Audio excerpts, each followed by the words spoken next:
Now tell them. No, really, I am Luke Jesus. Okay. Hello, I'm Luke Dreamer. And I am Georgia Beers, and welcome to the 2026 Goldie Awards.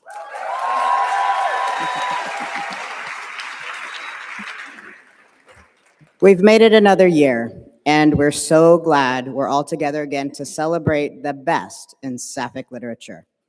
A couple of things before we kick it off. Please hold all your applause until someone wins. Yeah, no applause. None. You got it? But you can whoop and catcall respectively. If you'd like an escort up the stairs, actually, she will be to our left, but right now she's over here. The dashing anagram will be willing and ready to help you, as she did me. And she accepts cash and Venmo. Ooh. And I'll get you later. And as we all know, Quinn Riley is a finalist this year again. So, in the interest of time, if she wins, we've gone ahead and cut the category romance short novel category.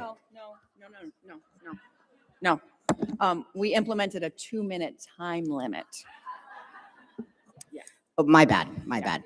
But let's be real. We could listen to Quinn speak for all 14 hours of this awards ceremony. Very true.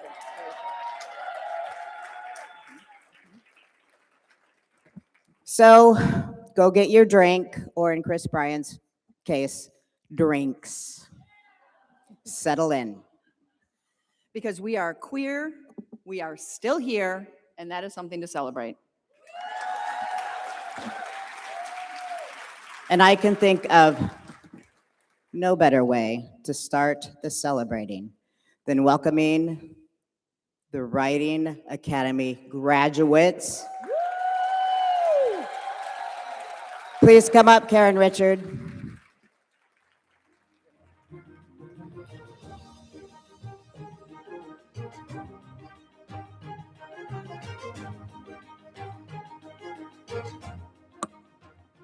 Good evening, everyone. Tonight, we have the privilege of celebrating a remarkable achievement, the graduation of our Writing Academy students. Writing is often described as a solitary pursuit, but anyone who has undertaken a serious course of study knows that becoming a better writer requires much more than sitting alone at a keyboard. It takes discipline. It takes vulnerability. It takes a willingness to learn, revise, accept feedback, and keep going even when the words don't come easily. Our graduates had demonstrated all of these qualities. They committed themselves to months of classes, assignments, critiques, discussions, and personal growth. They showed up for themselves, for their classmates, and for their craft. That commitment deserves recognition and celebration. On behalf of the Golden Crown Literary Society, I offer my heartfelt congratulations to each graduate. We're proud of what you've accomplished, and we're excited to see where your writing journeys take you next. This accomplishment would not have been possible without an extraordinary staff who devoted countless hours to supporting our students and building a thriving learning community. Please join me in thanking our Writing Academy managers, Finn Burnett, Tammy Bird, and Kimberly Cooper Griffin.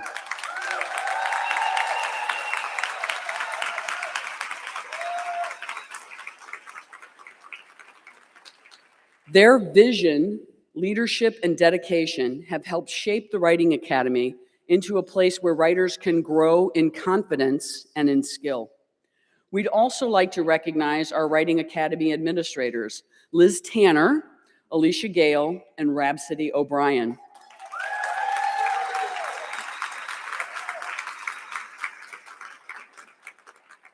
Their behind-the-scenes work kept the program running smoothly and created the supportive environment that helped our students succeed.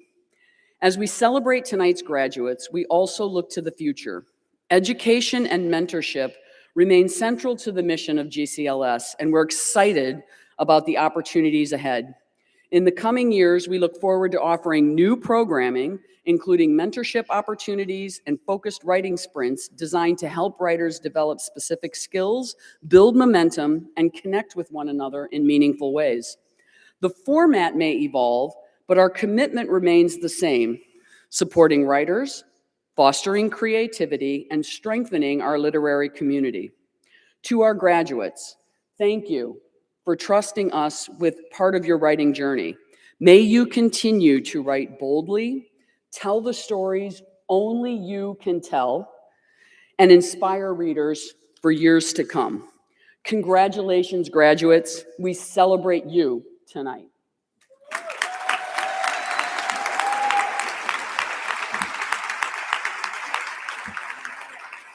Writing Academy 1, Vicki Day.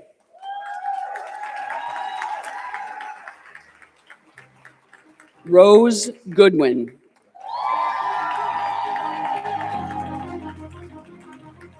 J.D. Locke.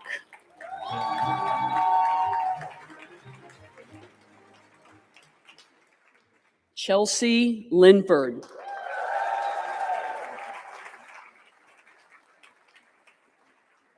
Janelle Torreseba.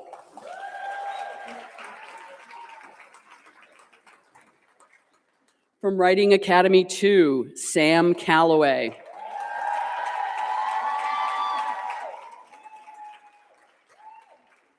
Terry Cutzel.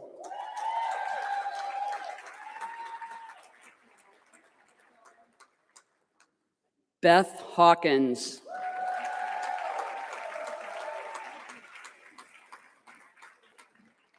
Ruby Hightower.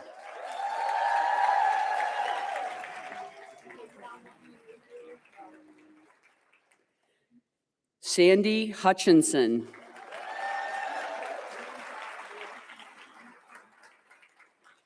Margaret Morrison.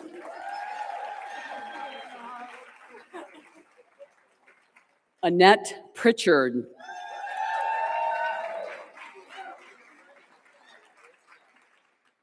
May Todd.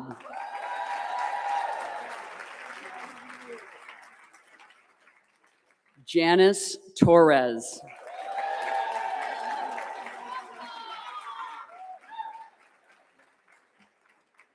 And from Writing Academy 3, Benna Boss.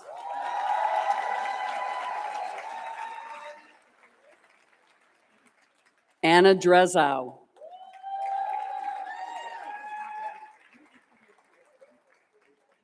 Avery Gerhardt.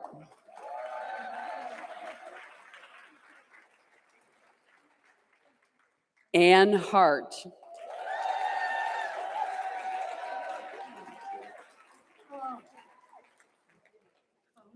Livia Martinez.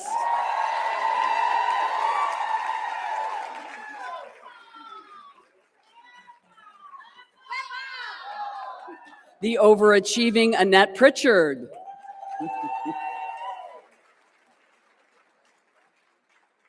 And finally, from Writing Academy 4, Sarah Schwartz.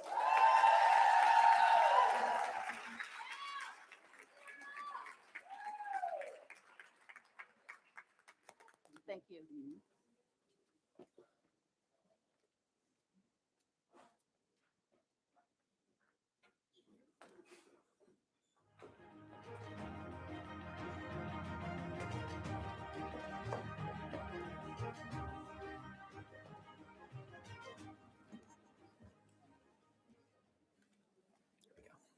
Yep, it's you. Presenters for the audiobook narrator category, Bailey Carr and Ray Spangler.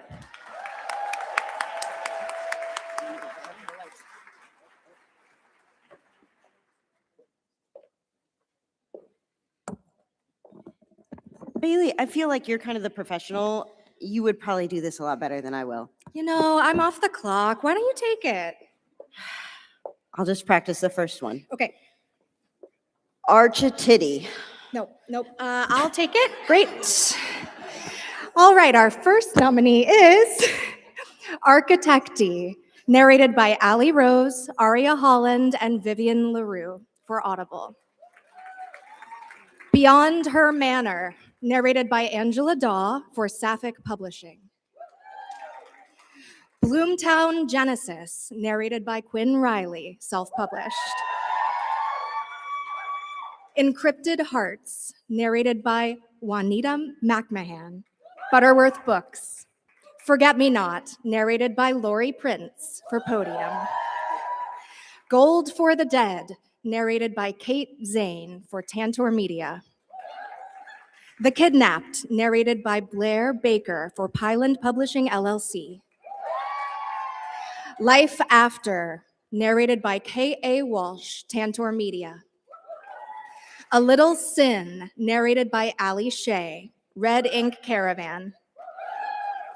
Loser of the Year, narrated by Crystal Hammond for Tantor Media.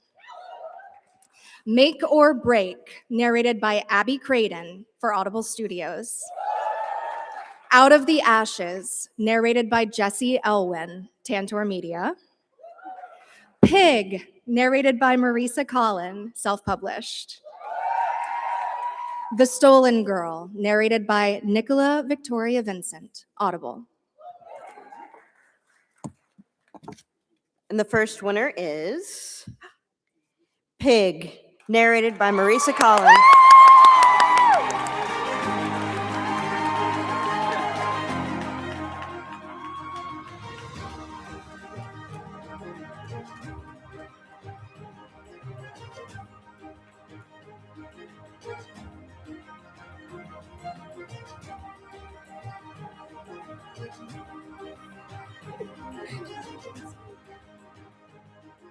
What a way to start a night with someone who prepared nothing to say. I actually asked Bailey to say my name, whether it was on the card or not, so I'm going to make a swift exit because she is the best friend I've ever had and is definitely loyal and would do that for me.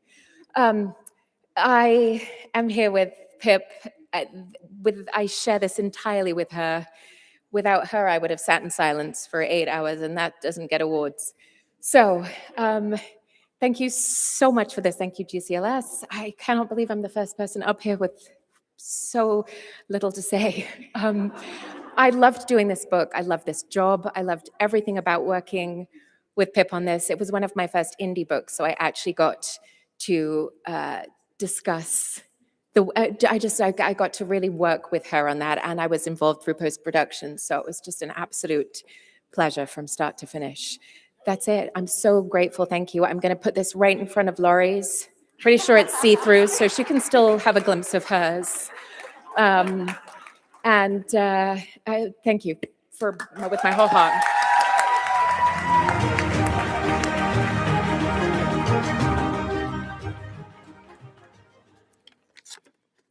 The next winner is Make or Break, Abby Creighton for Audible Studios.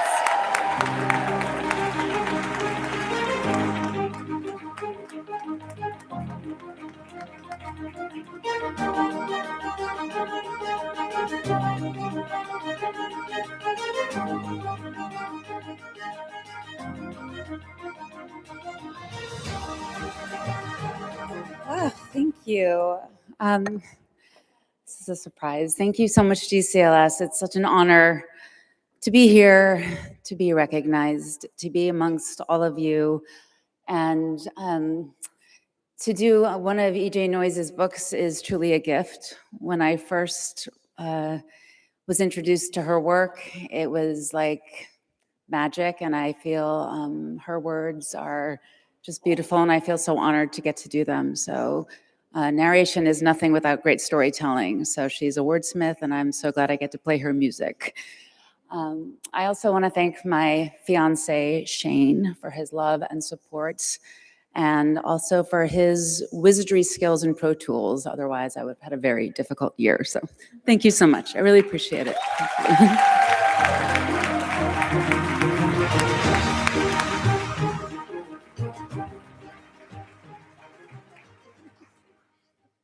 The third winner is Architecty, Allie Rose, Aria Holland, and Vivian LaRue.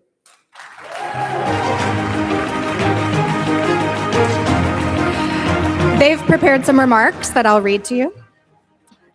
On behalf of all of us, we thank the Golden Crown Literary Awards for this honor. A huge thank you to Ruby for writing one of the most heartbreaking, passionate, and unforgettable sapphic love stories we've ever had the privilege to bring to life. To Sarah, the entire Audible team, and everyone behind the scenes, thank you for choosing us, trusting us, and working with us. And finally, to our listeners and everyone who has had hearts ripped out alongside these characters, thank you. Stories connect us, and we're honored to have shared this one together as friends and narrators.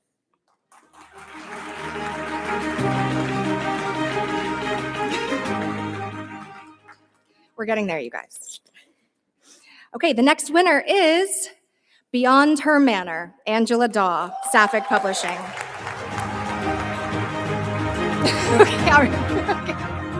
Another quick remarks. Angela says, narrating Beyond Her Manor was an absolute joy and a true honor. I fell in love with these characters and their story. Many thanks to Emily Banting for her endless faith and incredible kindness, and to the GCLS and all those who listen to audiobooks. My work in Lesfic has been without a doubt a highlight of my career. Being embraced and supported by this community has been a highlight of my life. I dearly wish I could be there with you right now, but please know I'm sending oceans of love and gratitude. Hell yeah, Sapphic lit.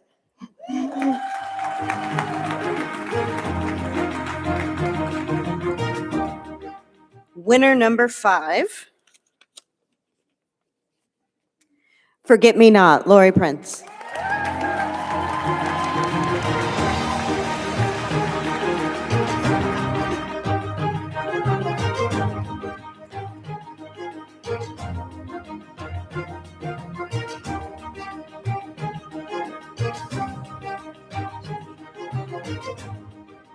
Hi. Oh my gosh, I just want to say thank you so much to GCLS. I said last night to Morgan Lee Miller, I turned to her, we were sitting on the floor at karaoke, and I said, I feel like I'm at camp. I didn't like camp, but I love this. thank you to Shay Paris, who chose me to narrate her gorgeous, beautiful book. I first read it, which is what we do. We read it first, and then we read it into a microphone, and cried and thought, God, I hope I can do this justice. Thank you to Podium Entertainment, and thank you to my wife, who not only directs me in my work, but also directs me in life. So, love you.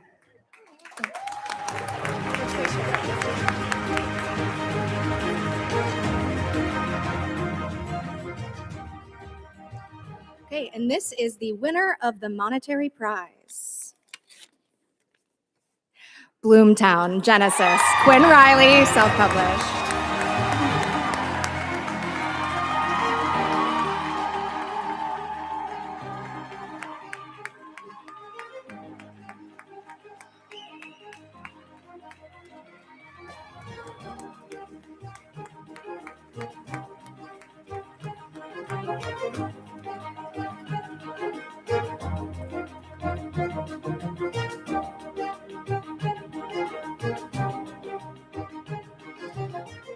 Well, I tried to chime it this year. So, Allie North, the woman that you are. Bloomtown came into our lives exactly when we needed it most, giving us an outlaw and a preacher's daughter who helped us channel our rage, heal our wounds, transform our hearts, and nurture our spark of hope by giving Abby and Joey the ending they deserved. Words cannot describe the depth of my gratitude for your sacred trust, for gifting me your art and believing that I could meet this epic work with the spirit it so deserves. Your talent is transcendent, and Bloomtown will forever have me chasing the echo of it. You have changed my life forever. To every single person in this room, all the folks tuned into our live stream, to our beautiful community spread across the globe, to GCLS, knowing you, sharing space with you, getting the chance to be a witness to your art and the extraordinary work you do in your communities and beyond is the greatest gift of my life. I can't believe that I get to know you all. You all are the best people that I have ever known. Your work, your art, your stories, your humanity, your activism give us all a sense of purpose and meaning and belonging and a safe place in a world full of nightmares. Keep telling your stories, because it is through them that we truly live and dream and are changed for the better. And finally, I love you, Mom and Dad. I am so privileged to be nurtured, that you nurtured my wildest dreams from the moment I could speak them into existence. And to my mother, who is a miracle, your strength is my anchor, and your love is the beacon that is guiding my steps. Thank you all from the bottom of my sappy, messy, yappy, long-winded heart. I love you all bigger than the ocean and higher than the sky. Thank you so much.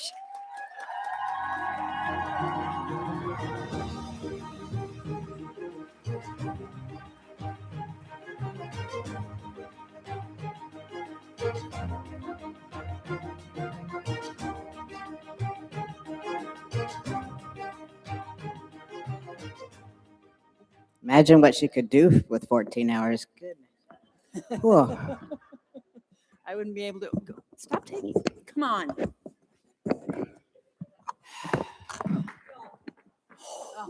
Bless you, bless you. There we go. That's much better. Oh, is it you? Is it me? You go right ahead. I did the last one. Presenters for Romantic Blend, Aurora Ray, Ruby Hightower.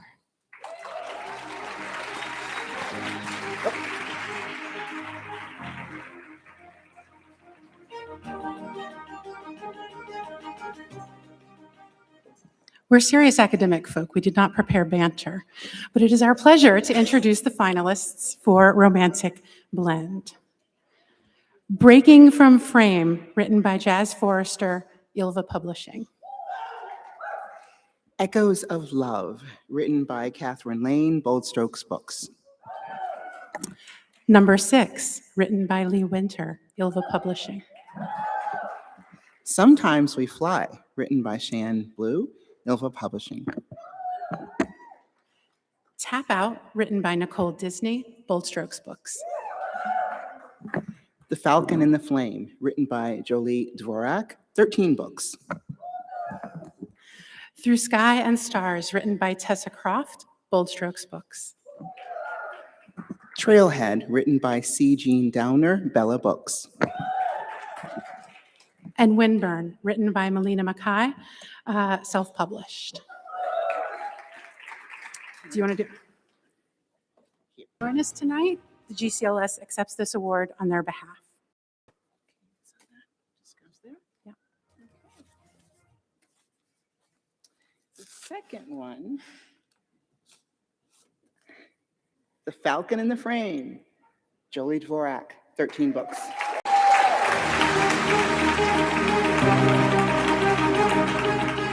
Sadly, Jolie could not join us tonight. GCLS accepts this award on her behalf.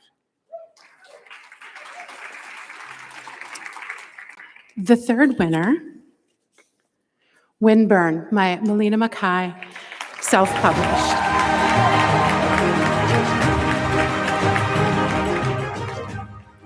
Sadly, Melina also could not join us this evening, and GCLS accepts this award on her behalf.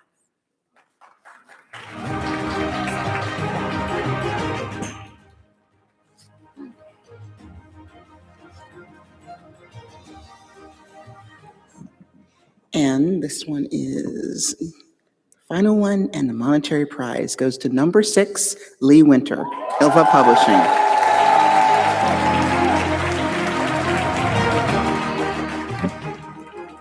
And Lee has a message. Thank you so much to everyone. I worried when I wrote number 6 that no one would want to read about a 65-year-old falling in love. It wasn't just her age, but that Ottilie was a standoffish, ethically gray pragmatist who'd hurt a beloved character.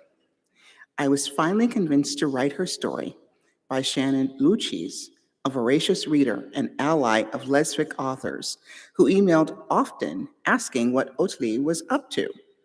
Sadly, he passed away a few months ago, so I dedicate this award to Shannon, as well as all my awesome inspirational readers.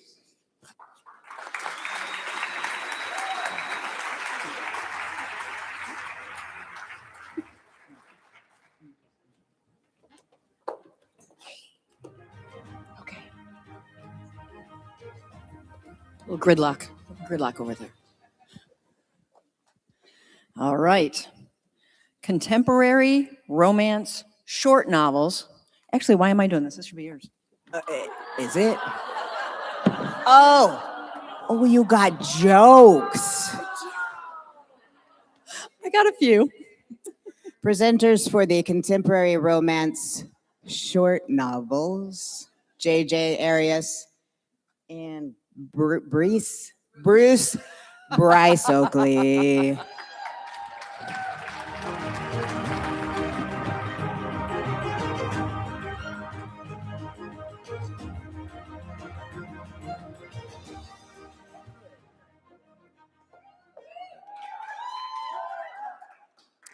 Hi. Hi.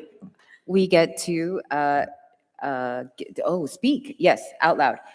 We get to present the Contemporary Romance Short Novels Award, and that is novels under 70,000 words. Yeah, which I'm pretty sure J.J. Arias has written sex scenes longer than some of these books. And the nominees are Anywhere with You, written by Margot Glynn, Bold Strokes Books. Emma by the Sea, written by Sarah G. Levine, Bold Strokes Books. Lion's Den, written by Jerry Hill, Bella Books. Pillow Talk, written by Justice Woods, Bella Books. And this is my favorite one to say. Return to Morrow Harbor, written by Alicia Gale, Bella Books. Sing With Me, written by Bet Hawkins, Bella Books. Striking Gold, written by Tiana Warner, Ilva Publishing.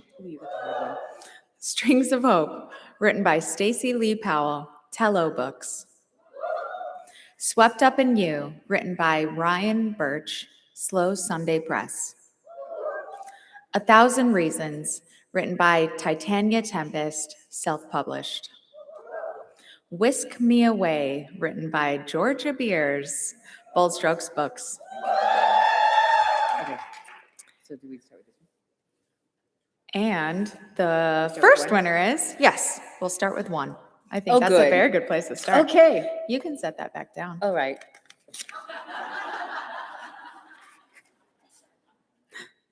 The first winner is Pillow Talk by Justice Woods, Bella Books. So you have to read all that. And I get to read a speech. You get to read a speech. Justice Woods couldn't be here with us tonight, but she sent a speech. It's my great honor to be considered for this award, let alone to be the recipient.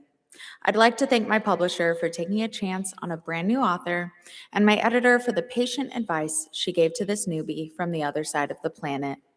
I appreciate all the assistance they provided in navigating this grand new adventure. Thanks to the selection committee for your kind consideration of Pillow Talk and GCLS for providing this experience for us storytellers. Most of all, thanks to the readers out there willing to take a chance on this story.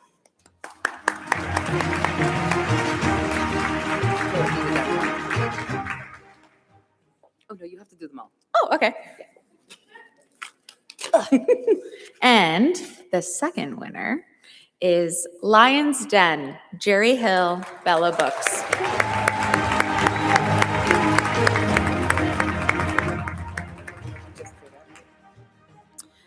Jerry could not join us tonight. GCLS accepts this award on her behalf. I'll open them for you next time. I'll be better.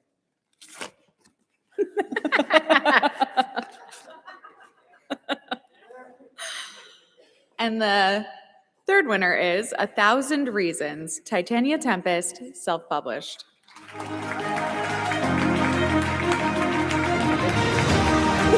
This one's long. I'll read it. Yes, thank you. I'll give you a break.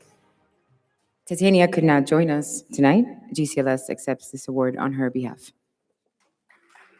You nailed it. It was so good. It's so good.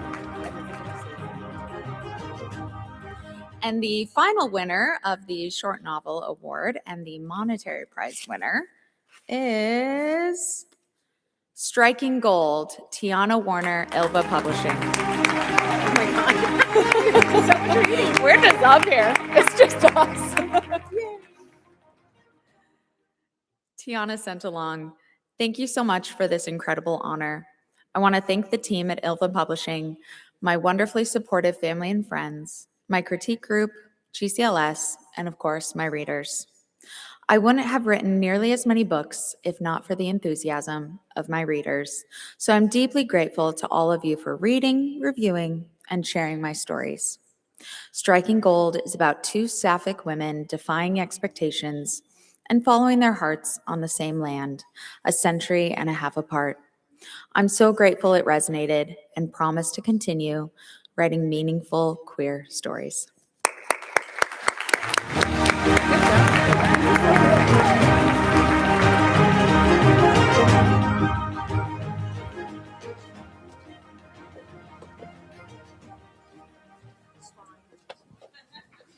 You know what, Georgia? One day you're going to win one of those. Maybe, I don't know.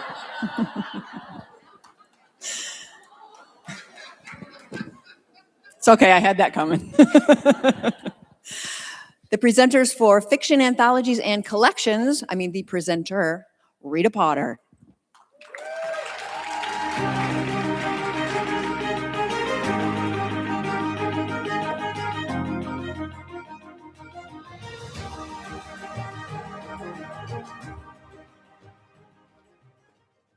In the category of finalists for the Fiction Anthology Collection, Frosting on the Cake 3, Still Crazy After All These Years, written by Karen Callmaker, Bella Books. And What Rides at Night, Queer, Feminist, Fantastical Bicycle Halloween Stories, written by Summer Jewel Kion, Microcosm Publishing.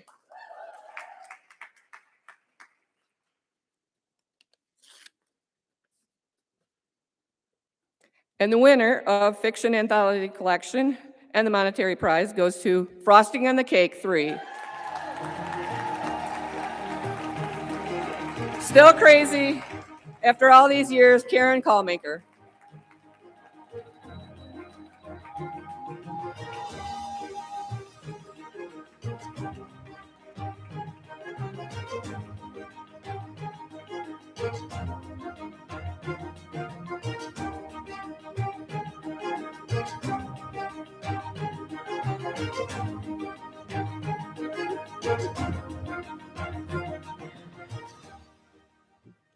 Wow.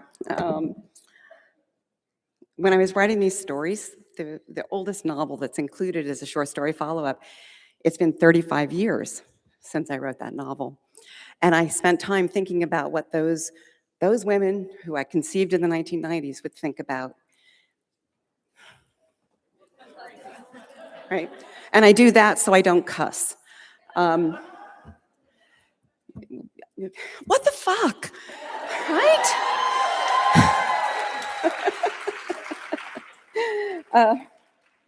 And I don't know if you're playing bingo, go along bingo, but I did this so I wouldn't forget someone, should I have a reason. I want to thank my wife, Maria, recovering from knee surgery, being taken care of by our son, Lee. I want to thank Medora McDougall, who edited this story and did canon follow-through on multiple novels and short stories and all of that. I want to thank Miss Deedick for reading to us in the 5th grade. I want to thank my other son, Kelson, who's darling. I don't have beta readers, sorry. I want to thank Angela Daw for doing the audiobook, which is wonderful. Thank you, GCLS. Thank you, Bella Books, Linda and Jess Hill. Thank you, Becky. Thank you, MB. Thank you, Jesse. All of you make life so much easier. I want to thank the Golden State Valkyries, just so you can, right? Thank you, the librarian of my youth, Mrs. Brewing, who I saw with a pencil through her bun explain to an angry man that he could not throw library books away. It was not up to him what was in the library. I never forgot. Thank you, ice cream. Thank you, ice cream. Thank you, Star Trek, because you were in these pages. Thank you, all judges. Thank you most of all. Thank you most of all, readers. Thank you. You make this all worthwhile. We would just be mad women and men and people just writing in isolation if we didn't know you were there waiting to hear our stories. So thank you. Thank you.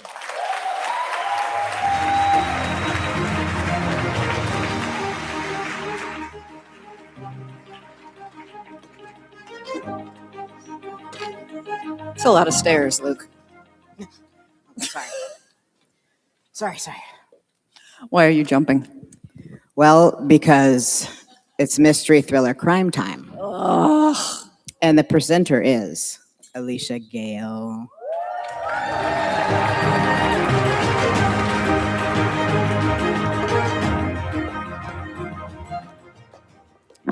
I think I need that stool. Good evening. Mystery thriller crime, and the nominees are Blood of the Innocents, written by Catherine Mariusi, Bella Books. Buried Seeds, written by Veronica Gutierrez, Bella Books. Out of the Blue, written by Marissa Billions, self-published. Postmarked Castle Cove, written by Judy M. Kerr, Launch Point Press. The Sleeper Car, written by Francis Lucas, River Mountain Publishing. The Smallest Day, written by J.M. Redmann, Bold Strokes Books. And Stolen Girl, written by Carrie Hunter, Bold Strokes Books. And the first award goes to Sleeper Car, Francis Lucas, River Mountain Publishing.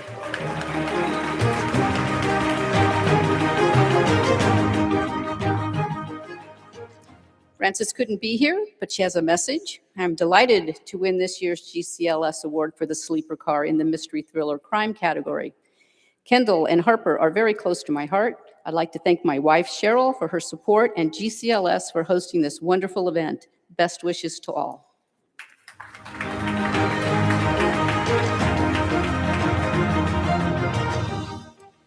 The second award goes to Blood of the Innocents by Catherine Moriarty, Bella Books.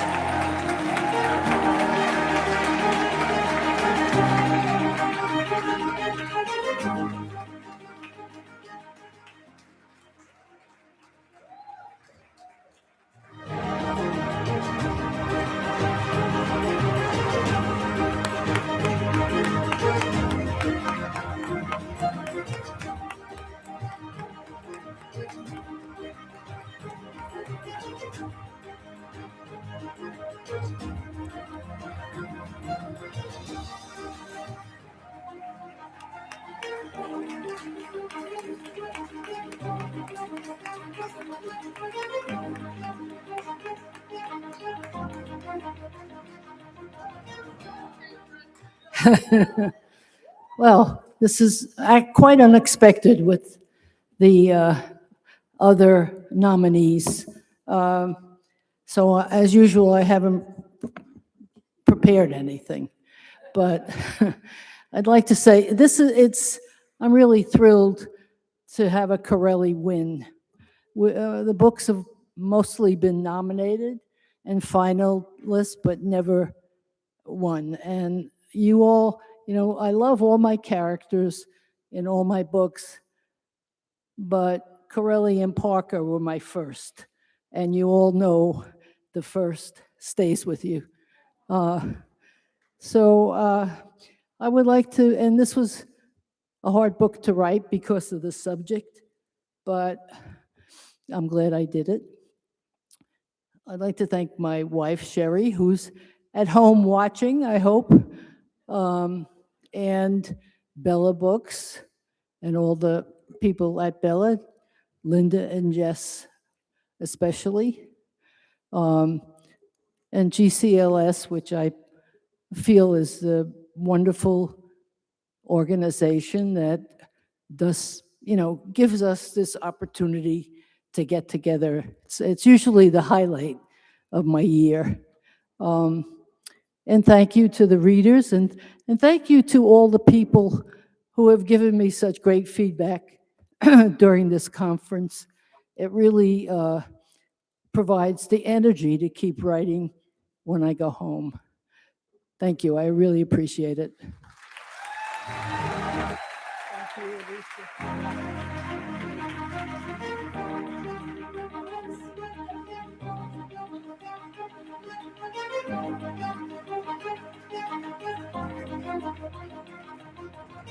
And the third award and the monetary prize goes to The Stolen Girl by Carrie Hunter of Bold Strokes Books.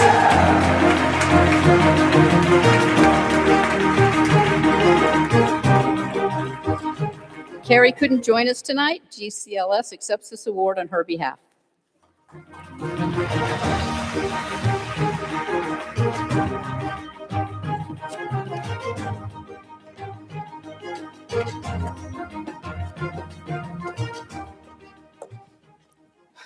Chris Bryant, how you doing?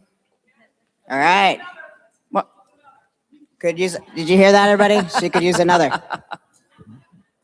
Am I doing it? I can't remember. Okay, yeah. Fantasy. We're at Fantasy. L. Iyer. Yeah.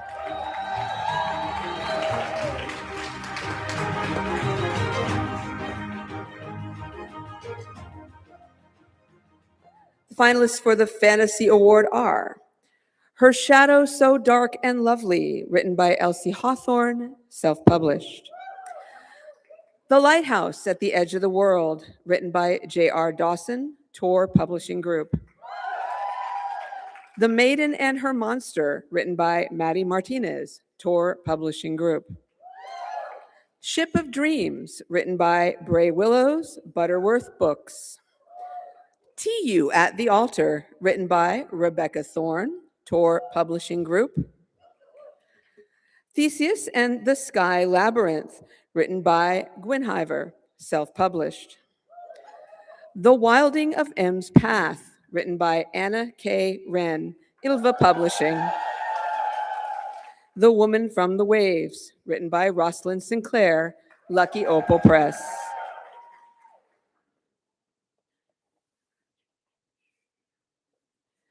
And the first winner,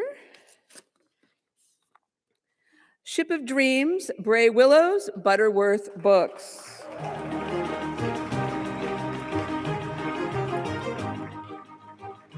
Bray couldn't be here tonight, but she did send a speech. First, thank you so much to GCLS for this award.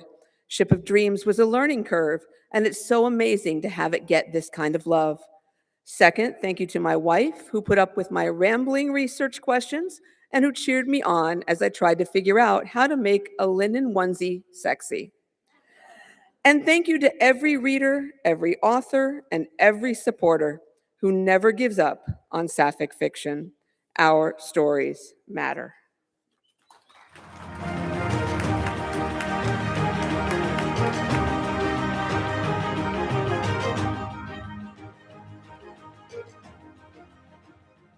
The second winner,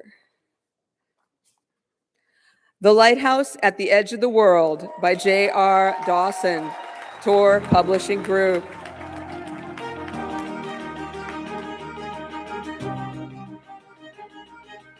J.R. couldn't be here, but she did send remarks. Thank you so much for this honor, and I am so sorry I couldn't be here tonight. Unfortunately, this summer, one of its dearest characters, Gertie, crossed the Rainbow Bridge, and I am holding my family tight as we navigate our grief. Gertie's name in real life was Paddington, and he was a very good boy. I am so grateful that those who read this book know him and his heart. He taught me how to love life even when things look dark. I dedicate this award to him, my sweet boy, my little guardian. Dogs are on both sides.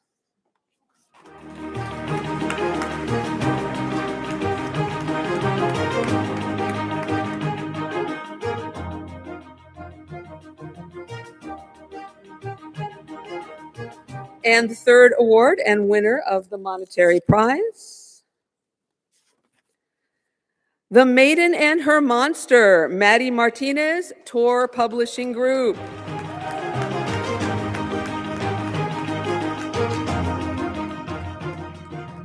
Maddie could not join us tonight. GCLS accepts this award on her behalf.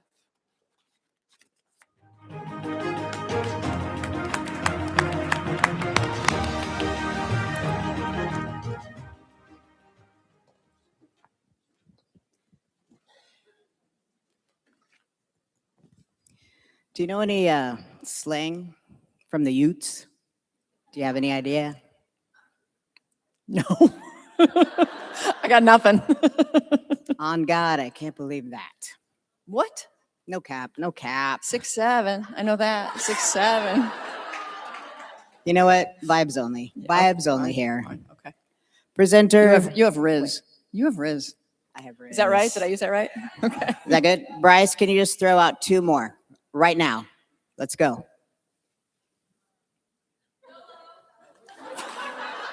That one is timeless. That is timeless. Timeless.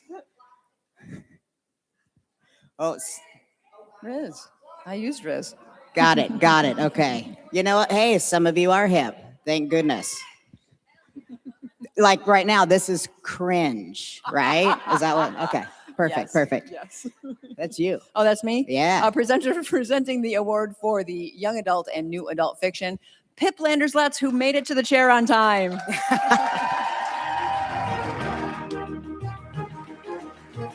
Hey everyone, short people. Okay, so young adult and new adult fiction. I got this. So the finalists for young adult and new adult fiction are 1,000 Tiny Promises, written by Morgan Lee Miller, Old Street Books. To Autumn, written by Katie M. Hall, Affinity Rainbow Publications, sorry. And Worth Waiting For, written by Kristen Kepler, Old Street Books. The envelope. I've never done this before. Woo! Okay. And the winner is 1,000 Tiny Promises by Morgan Lee Miller.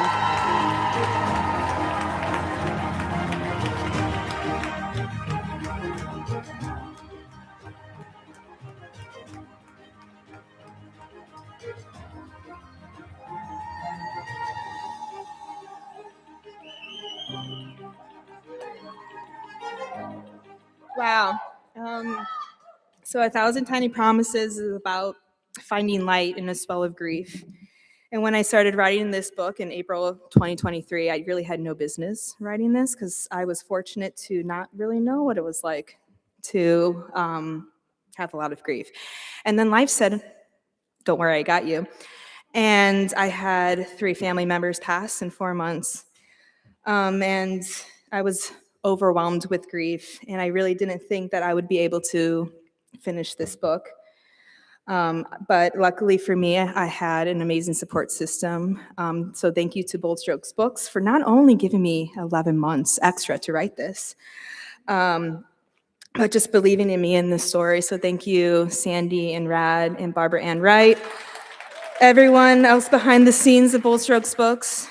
Thank you to my support system at home, Julie, Alex, and Ariel, my amazing support system here, Anna, Chris, Christina, the Kristens, Kepler, Zimmer, Lauren, Laura, Georgia, Melissa, everyone, Luke, I'm forgetting names. Thank you, GCLS and the judges, for believing in this story. Thank you to the readers for reading and supporting and allowing me to follow my dreams since I was 5. I would like to dedicate this book to my Aunt Gail, my Aunt Joanne, and my grandma, and my Uncle Tim, who passed away all within 11 months. Hopefully somewhere, wherever you are, I made you proud. Thank you.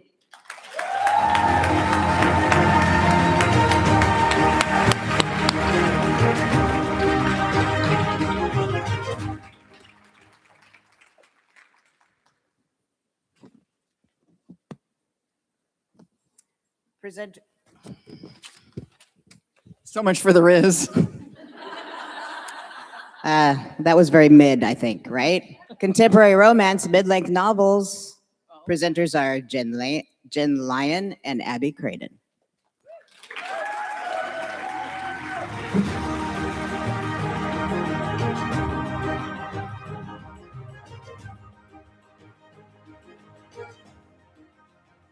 So Jen and I were trying to figure out how to be clever or funny tonight. We thought color coordinating could maybe work a little bit. Or we could hire Lori Prince and Chris Bryant to come up and do this for us. But we don't actually have that kind of money, so we're We're just gonna do it ourselves. Sorry. Okay. After All, written by Bryce Oakley, self-published. Don't Let Me Go, written by Rachel Summers, Ulva Publishing. Hedonism, written by Lise Gold and Madeline Taylor, self-published. It's Kind of a Bad Idea, written by Sarah G. Levine, Bold Strokes Books. On the Right Path, written by Ryan Birch, Slow Sunday Press. The Princess Match, written by Claire Lydon, Custard Books. Scandalous, written by Chris Bryant, Bold Strokes Books. Shifting Gears, written by Jazz Forrester, Ulva Publishing. Sweet Talk, written by Rena Sappin-White and Ellis Schaefer, Smoke Show Press. Tall Again, written by Zoe Caswell, Bella Books. Under the Arbor, written by Lark Sullivan, self-published. Let's see.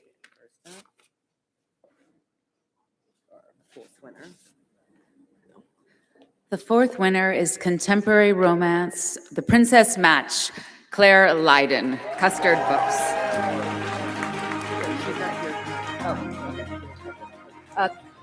Claire Lydon could not join us tonight. GCLS accepts this award on her behalf.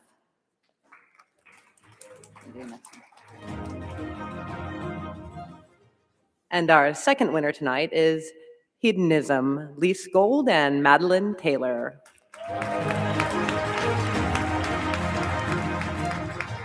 And Lise could not be with us tonight. However, she did send along this message. Thank you for this honor. I've written 30-odd books. This is the one my mother isn't getting a copy of. Hedonism is a word people use as an accusation, usually aimed at women who want too much. but it simply means that pleasure is worth having. Underneath, it's a book about grief and about giving yourself permission to want things. Thank you to GCLS from me and Madeline Taylor, the hedonist in me. And thank you to my readers who have given me the best job in the world. Be hedonistic tonight. I know I will. And the third prize, After All, Bryce Oakley, self-published.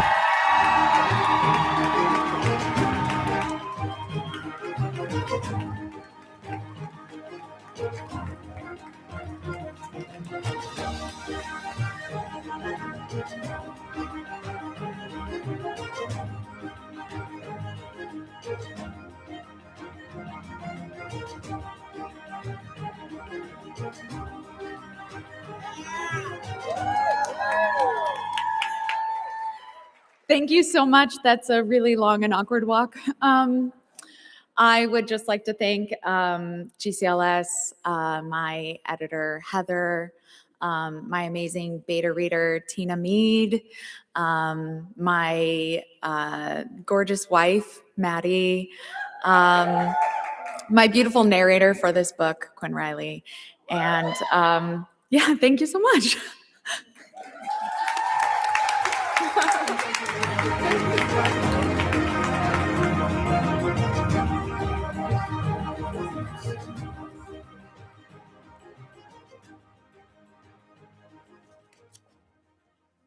Okay, and the fourth winner and the monetary prize winner is Sweet Talk by Rena Steppen White and Ella Schaefer.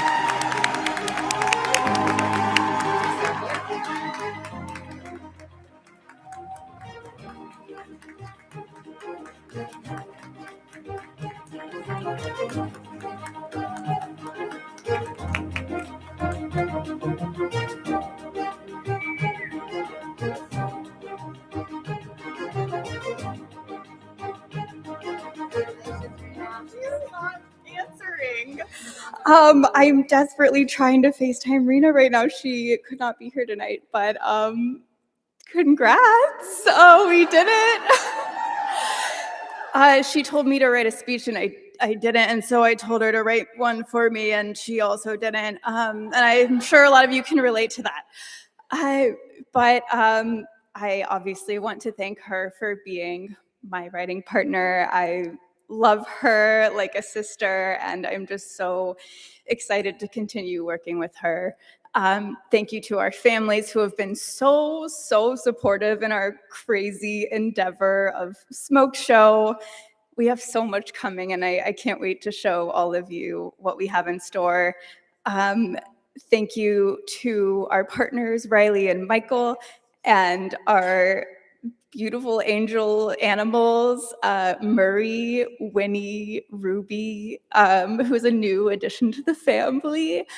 And yeah, thank you so much. This is such an honor. All of the other nominees were incredible. I loved your books. They were so hot and smutty, and I'm just so honored to have been in the same category as you all. Thank you so much.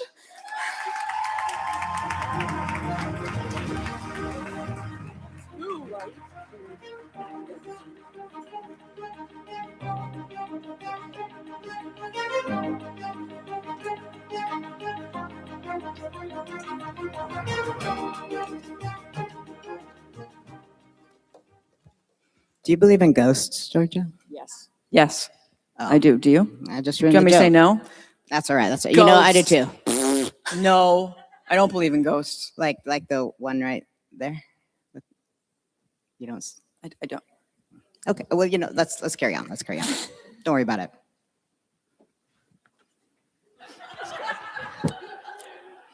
Paranormal, occult, or horror. E.J. Cochran. I can't.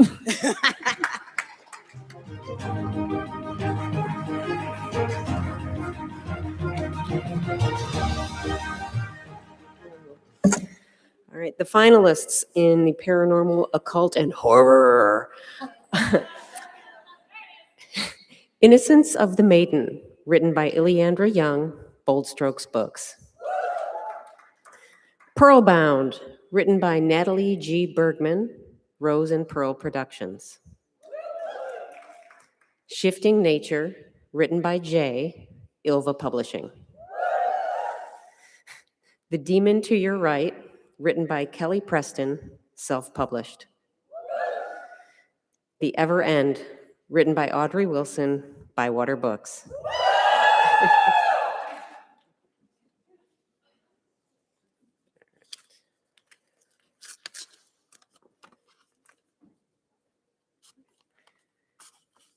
The first winner is Shifting Nature by Jay, Ilva Publishing.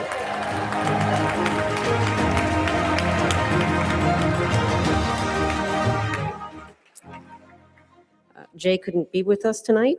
She has written a statement.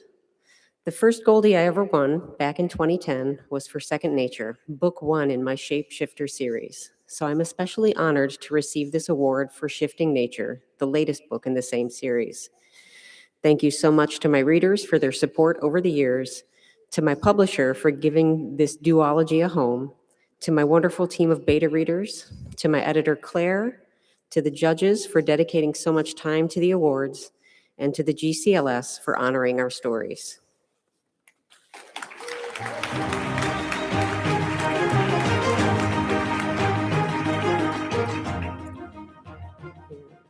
The second winner and the winner of the monetary prize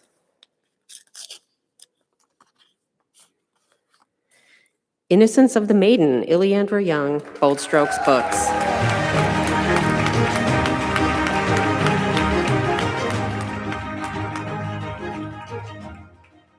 Ileandra could not join us tonight. GCLS accepts this award on her behalf.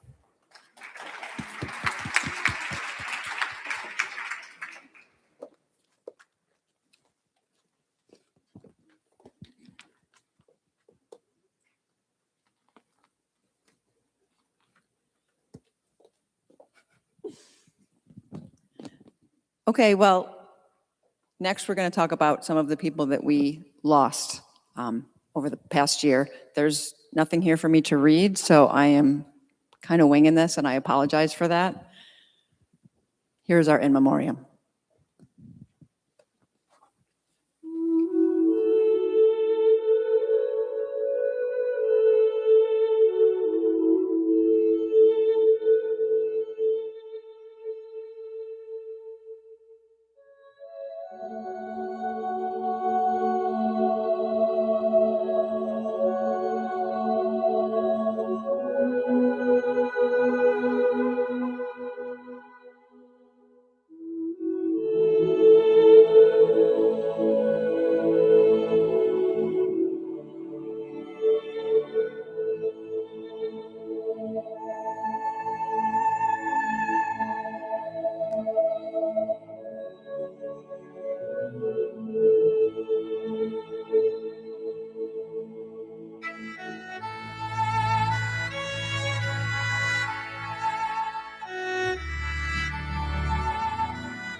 Poetry, Poems, Collections. Presenter, Catherine Rupley.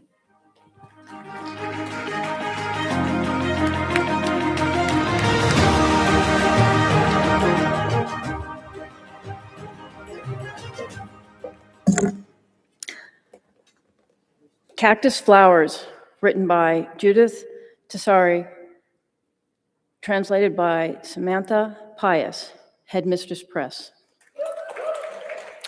Read My Lips, written by Danny Wild to Home Center Publishing.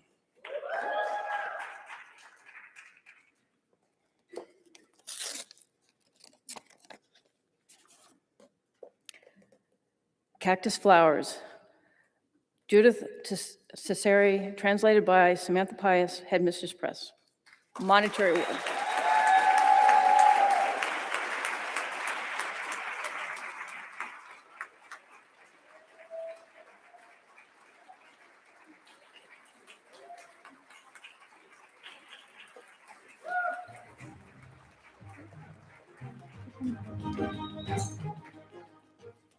Thank you. Wow, I was not expecting this at all.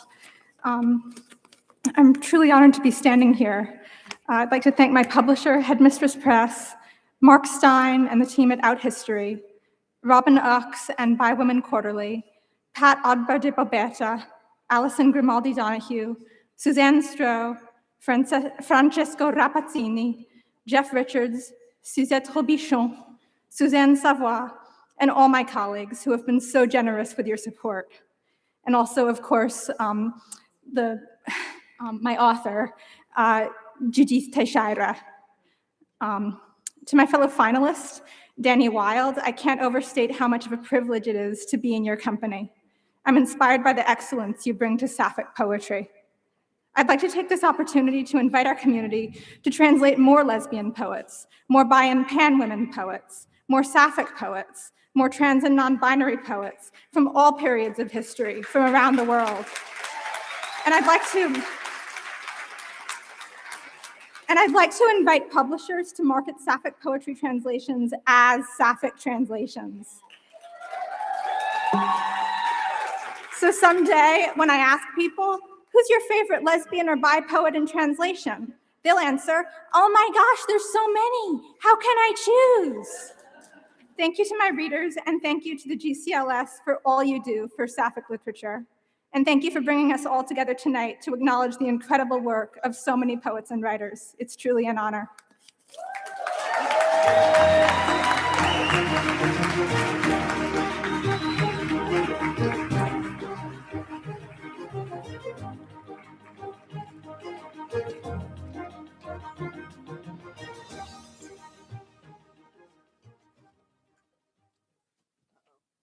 Uh-oh. Uh-oh.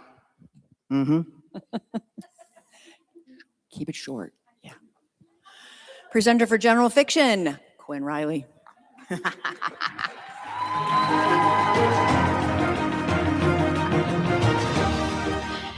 I am honored to present our finalists for general fiction. Like Frail Boats on the Sea, written by Karen J. Werlinger, Corgin Publishing. Maybe Some Other Time, written by Hildred Billings, Barashu Press. Milktooth, written by Jamie Burnett, Vagrant Press. The Colonel's Daughter, written by Jen Lyon. Self-published. Woodworking, written by Emily St. James, Zando, Crooked Media Reads. And our first winner is Like Frail Boats on the Sea, Karen J. Werlinger, Corgin Publishing.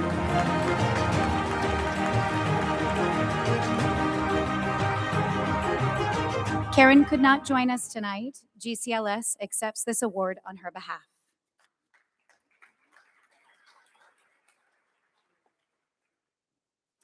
And our winner of the monetary prize, Milktooth by Jamie Burnett, Vagrant Press.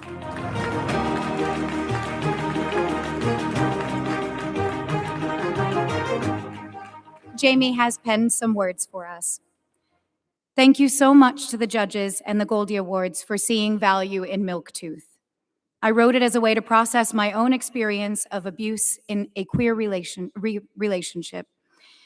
Seeing readers engage with the book and talk about this thing, which I felt for so long that I couldn't talk about, is incredibly healing. I'm so grateful for the support of my writing and honored to be among so many wonderful sapphic writers.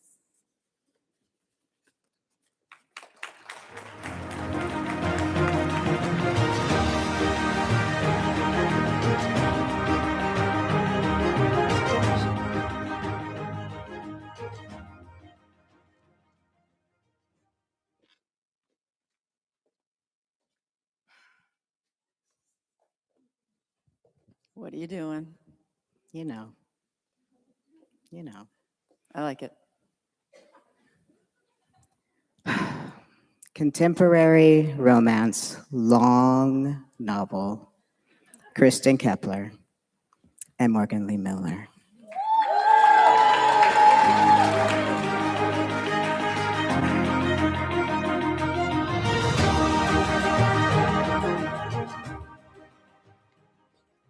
You know, Morgan, some people say it's better when it's a little bit longer. What do you mean? What? I don't, what are you talking about? Long walks on the beach. Okay, so the nominees for contemporary romance long novels are Book Lovers, written by T.B. Markinson, Miranda McLeod, I Heart Sapphic Press.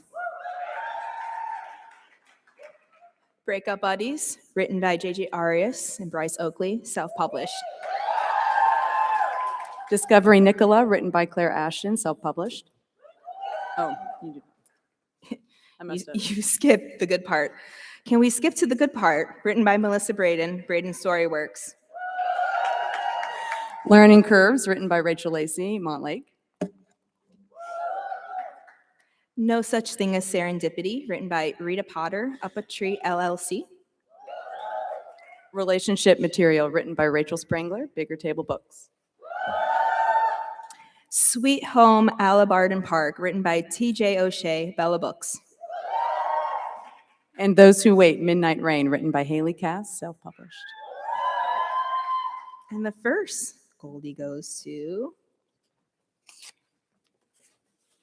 No Such Thing as Serendipity, Rita Potter, Up a Tree Media.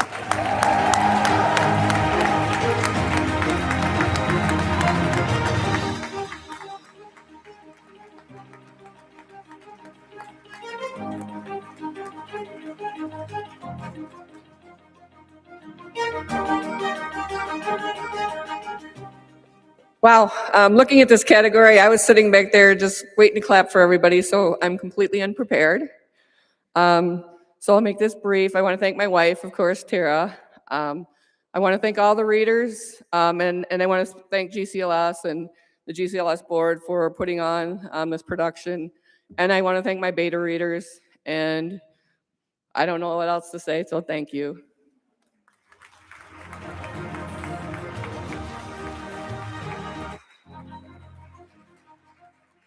Okay, winner number 2, contemporary romance long novels.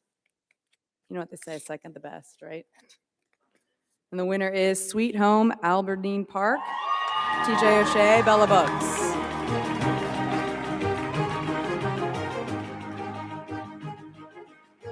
And there's not a card in here saying anything? I don't think so. GCLS will accept this award on their behalf.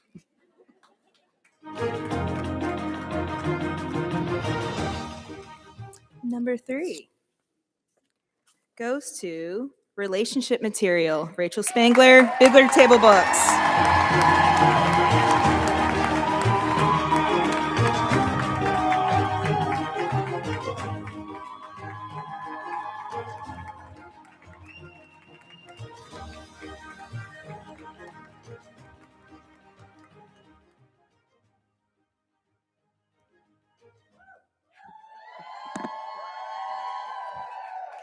Thank you so much, everyone. This book was a journey. There's a lot more of me in here than I initially intended to show up on the pages. I want to thank my wife, Susie, for putting up with me being absolutely unbearable while I was writing this one. I had to learn how to talk to Sawyer in a way that I had never talked to myself. And I had to learn what it was like to be kind to a character that had so much of me in it. And I have to say, I didn't think I was going to win tonight because I have never seen a character like Sawyer win an award before. So while I had to do a lot of growing to write this book, you all did a lot of growing with me to affirm a book like this. So thank you. That means a lot to me. Thank you. And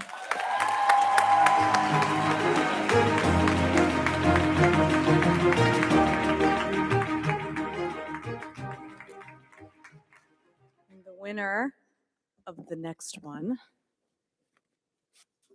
Learning Curves, Rachel Lacey, Mont Lake. And there is a card on this one. Rachel cannot join us tonight. GCLS accept this award on her behalf. Congratulations, Rachel.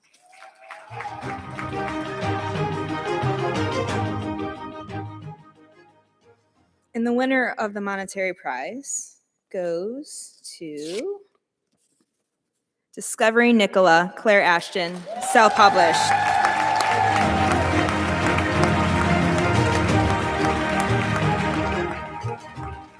Claire cannot join us tonight, so GCLX accepts this award on her behalf.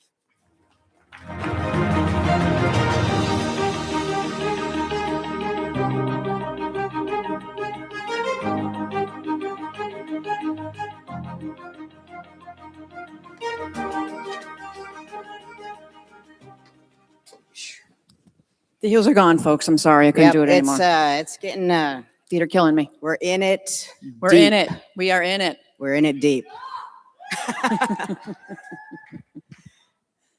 You go for it. Okay. One of my favorite categories, historical fiction, J.E. Leake. Woo!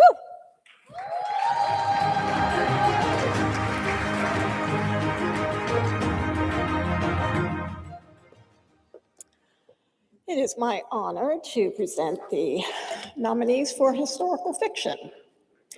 Give My Love to Berlin, written by Catherine Bryant, Amphoray Publishing. I Am You, written by Victoria Riddell, Zando, SJP Lit. Payback, written by Penny Middlebury, Bywater Books. Raised for the Sword, written by Amy, self-published.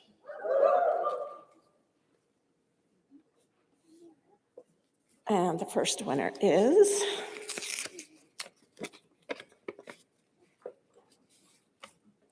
Payback. Penny Middlebury, Bywater Books.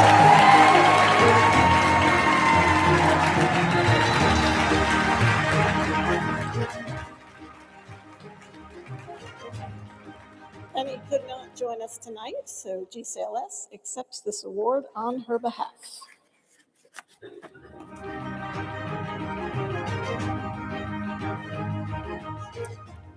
And the second winner, and the winner of the monetary prize, is Give My Love to Berlin by Catherine Bryant, Amphoray Publishing.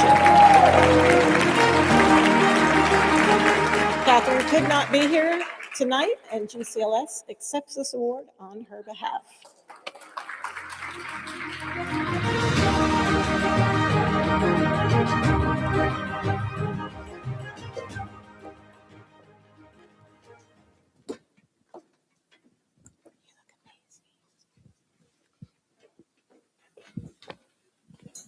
Sorry, You were being a gentleman. I was.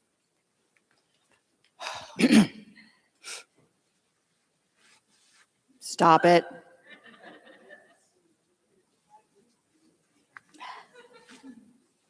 Does this make you uncomfortable? You know I can't do erotica stuff in front of people. In front of people, okay. Presenters for erotic novels. And shade.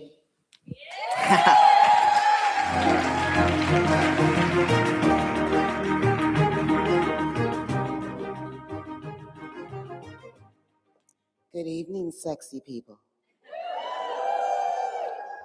You know I can't come up here and not be extra. So, Webster Dictionary defines erotic as tending to arouse sexual desire.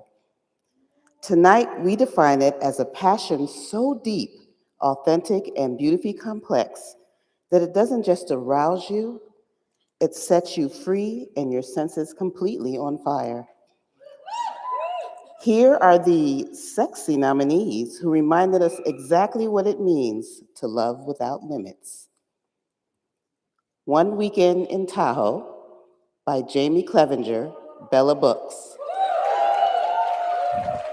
Route 69, Texas by Casey Knight, Casey Luck Media. And the winner is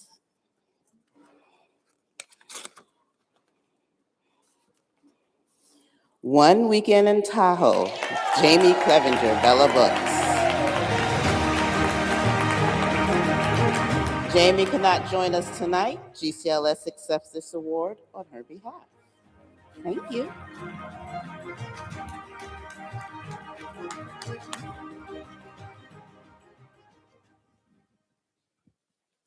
Chris Bryant, how you doing? All right, just checking. How many fingers am I holding up? Good enough. Presenting science fiction, The Indomitable, Anne McMahon.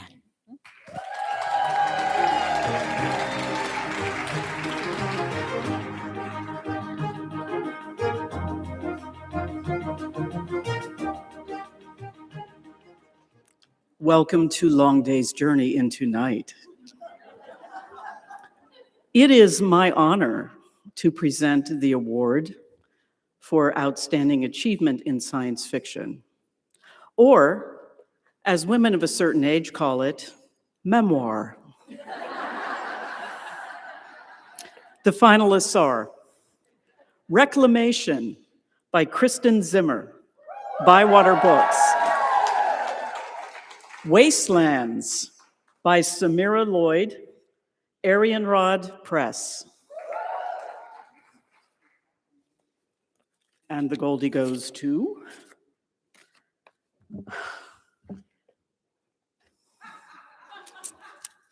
would the meek and dulcet-toned Kristen Zimmer please join me?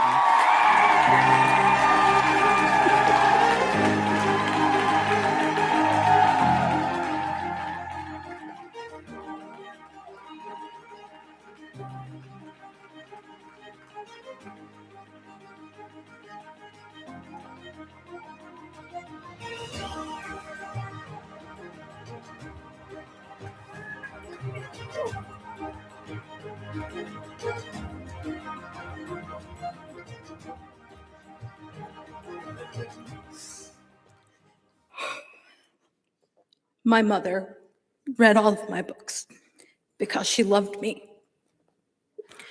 But she read this book because she loved it. So this is for my mom. Thank you, GCLS, Bywater Books, for taking a chance on a rogue romance author. My agent, Mark Falcon, who told me to write whatever the hell I want to write. My family, my sister Brianna, who's at home right now, watching and crying. It's science fiction, but it's very close to being fact. Because America's fallen into fascism, and that's why this is the most important book that I will ever write in my life. And that's why I am asking everyone in this room, keep fighting. Stay loud, and for God's sakes, vote in November, because America is worth fighting for.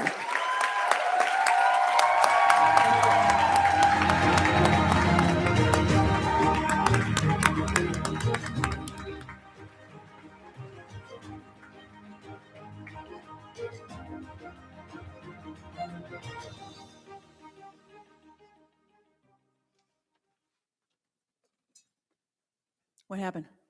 It's a long awards ceremony. You know what? I can't really argue with that. Yeah.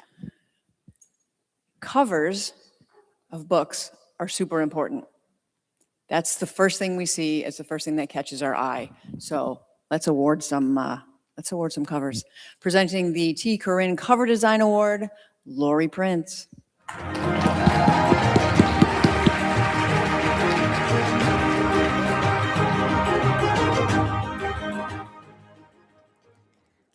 Hi.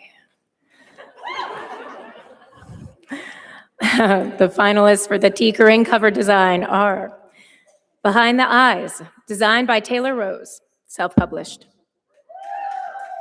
The Falcon and the Flame, designed by Felix Tyndall, 13 books. The Milky Way Hotel, designed by Kath Grace, self-published. A Murderous Business, designed by David Rothstein, Minotaur Books. Debut novel. Do you remember your first novel when you were? Yeah, I had to use like a chiseling it chisel out? and Yeah.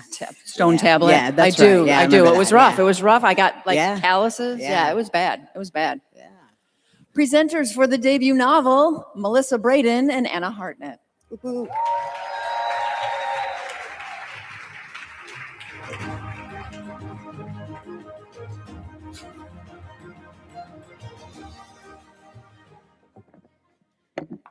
So we're presenting the award for our debut, and Anna and I in conversation learned that we have an interesting piece of Goldie trivia in common. So we each won the debut award 10 years apart. That's true. So I won the award, well, you won in 2022, and then I won the award in 2012.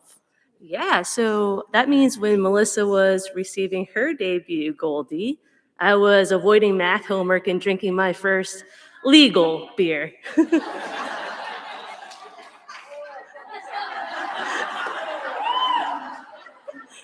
Cool, cool. So glad we had this conversation. And the finalists for the debut award. The Demon to Your Right, written by Kelly Preston, self-published. The Fleet Admiral's Daughter, written by J.A. Guadio, self-published. Give My Love to Berlin, written by Catherine Bryant, M4A Publishing. The Great Tree of Iris, written by Jess Skoltety, Violet Sunflower Literary. Her Shadow So Dark and Lovely, written by Elsie Hawthorne, self-published. The Impossible Act of Georgia Klein, written by Aline Evans, self-published. The Maiden and Her Monster, written by Maddie Martinez, Tor Publishing Group. Pearl Bound, written by Natalie G. Bergman, Rose and Pearl Productions. Ring, a novel, written by Michelle Lerner, Bancroft Press. Shifting Gears, written by Jazz Forrester, Ilva Publishing. Through Sky and Stars, written by Tessa Croft, Bold Strokes Books. Wastelands, written by Samira Lloyd, Arian Rod Press. And Woodworking, written by Emily St. James, Zando, Crooked Media Reads. And the first winner. Here we go. Her Shadow So Dark and Lovely, Elsie Hawthorne, self-published. Elsie could not join us tonight. GCLS accepts this award on her behalf.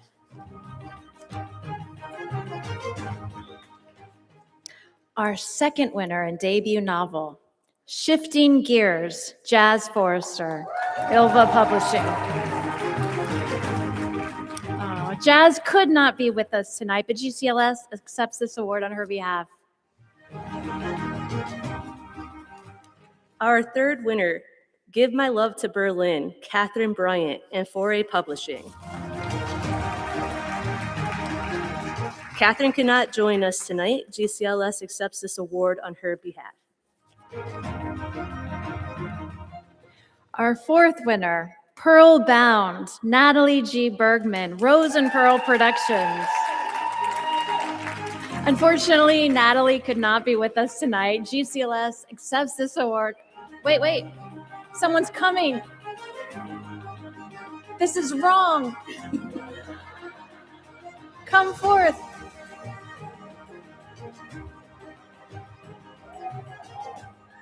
Are you Natalie? This is Natalie. She's here.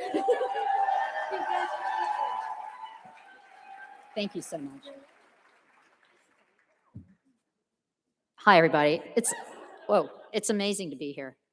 This is my first time at GCLS. It's been a fantastic, fantastic experience. Thank you so much. Pearlbound is my debut novel, but it's not the first thing I've written. I've been writing for a long time, and actually I had written this piece originally as a feature film, but trying to sell a sapphic, gothic, historical horror script, not as easy as it sounds. So I decided to pivot and turn it into a novel with the thought that at least somebody will actually get to read it. And actually what I found is that writing a novel has been a fabulous experience. And now that I've started writing novels, I pretty much don't want to stop. So I just want to thank everyone very much for elevating sapphic authors and supporting the work that we do, because it's pretty lonely and isolating. And the other thing I'd like to say is just that horror, a lot of people, including my wife, when they hear the word horror, they're like, oh, they don't want to read it, they don't want to look at it. But the kind of horror that I focus on writing is the kind of horror that we experience in our everyday lives. It's stories like A Handmaid's Tale, for example, where the horror is what we're actually experiencing, either historically or at present in society. And my goal is to shine a light on some of the darker sides of our society and culture and elevate the strong women that fight against these things. Thanks very much.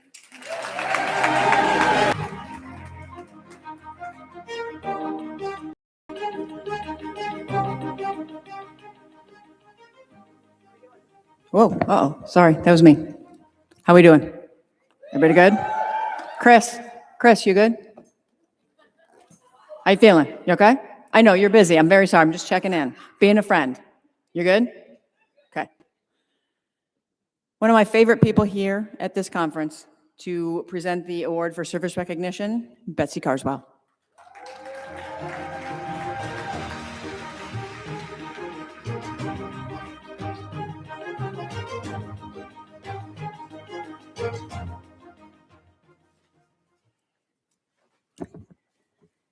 Tonight, we have the privilege of recognizing someone whose influence on GCLS can be measured not in books written or awards won, but in the experiences of every person who has walked through the doors of our annual conference over the past decade. Judy isn't able to be with us tonight because she's at home caring for her wife, Lori. While they wish they could both be here, I think those of us who know Judy will recognize something very Judy in that choice. For someone who has spent so much of her life taking care of people, there is nowhere else she would be than with someone she loves who needs her. We know they are watching tonight on the stream. So Judy, though you aren't with us in the room tonight, we hope you know that you and Lori are very much in our thoughts, and this room is filled with people who are enormously grateful for you. Judy Camella brought to GCLS a lifetime of extraordinary experience. She served as a medic during the Vietnam conflict, managed food and beverage operations at the Playboy Club in Lake Geneva, Wisconsin, and went on to become a hotel general manager in Chicago. Those careers demanded leadership, grace under pressure, and an unwavering commitment to taking care of people. And Judy brought every one of those qualities to our conference. For more than 10 years, she has sometimes quietly, sometimes not so quietly, worked to help transform our annual gathering into the professional, welcoming event it is today. She negotiated with hotels before most of us ever knew they existed, and made sure our attendees had comfortable spaces to learn, connect, celebrate, and yes, enjoy good food. It's easy to remember the panels, the awards, and the conversations that change lives. It's harder to see the person who made all of that possible. Judy understood that hospitality isn't just about rooms and meals. It's about creating a place where people feel they belong.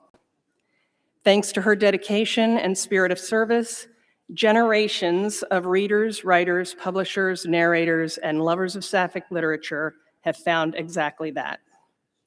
Judy, your professionalism, wisdom, generosity, and tireless volunteer service have strengthened GCLS in ways that will continue to benefit our community for years to come. We are profoundly grateful for everything you've given us. And as you retire from this volunteer role, we wish you every happiness in the adventures ahead. Your legacy is woven into every conference we've shared and every one still to come. And it's my great honor to present Judy with this honorary Goldie in recognition of her extraordinary contributions to the Golden Crown Literary Society. Please join me in thanking Judy Camella for more than a decade of remarkable service.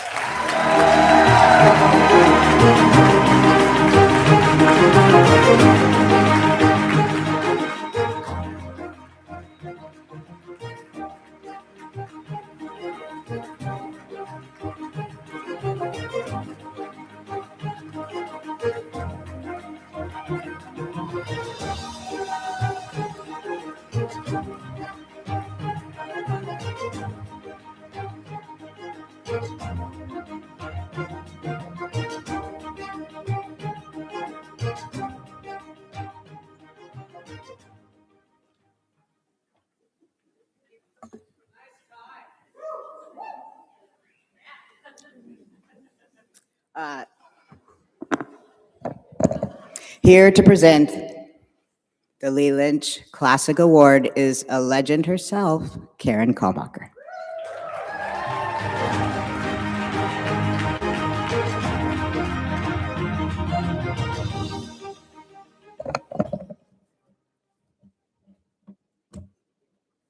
Stay. Jeez. This is one of the fun parts. We all experience the conflict, confusion, chaos, compromise, and spontaneous creativity of mixing ourselves with where we came from, where we are, where we want to go, and all the while, the world is often telling us who we are supposed to be. I understood this blending and struggle in music. The explosion of a new sound inspired by an old sound that instantly mixes with another new sound, then exported and imported into the brains of other musicians who spin and play it their way, the way their DNA made them. My love of music informed some of my approaches to storytelling. Let it fuse and blend, separate, go home, come back, separate, go home. Take a note from that art, that event, that idea. Creativity doesn't stand still. And neither does life. But I didn't think of all of that alchemy in relation to people and their personal journeys until I read Memory Mambo by Achy Obejas. The debut novel was published in 1996 by Cleus Press, and it fell into my hands at Linus Books in Sacramento, California. And I fell into a wild, messy, honest-to-the-bone story about Juan Casas trying to get through the day at the family business laundromat while dealing with just the cacophony of life. Juani struggles with what she's been dealt with in life, what she can grab hold of and actually keep, what she's lost or left behind, what her family tells her is true, what life in Chicago tells her is true, all versus what she feels is true for her. This funny, sharp, messy, joyful story is a gift from the mind and creativity of a journalist, translator, poet, short and long prose writer. Achy Obejas' fiction, poetry, and journalism have also earned accolades like a PEN Faulkner finalist, LA Times Best Book of the Year. Her most recent collection of bilingual poetry, The Boy Kingdom, has this year won the Audre Lorde Award for lesbian poetry. Back in 1997, Memory Mambo won the Lambda Literary Award for lesbian fiction. It is now carried by Simon & Schuster. Today, in 2026, in increasingly dangerous times, Memory Mambo's immigrant story of cultural struggle and political realities is just as vital to read and honor as it was 30 years ago, and we are fortunate to have it. And that's why I'm honored to welcome Achy Obejas to GCLS and to the Goldie Awards. Please show your love as we recognize Memory Mambo as the 2026 Lee Lynch Classic Award winner.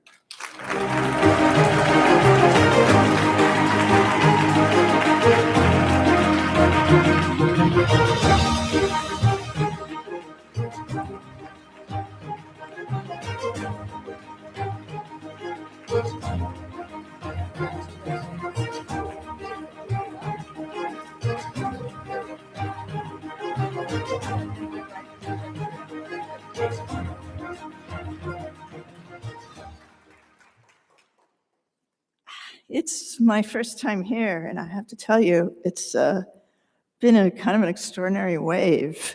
I really feel very enveloped with love here.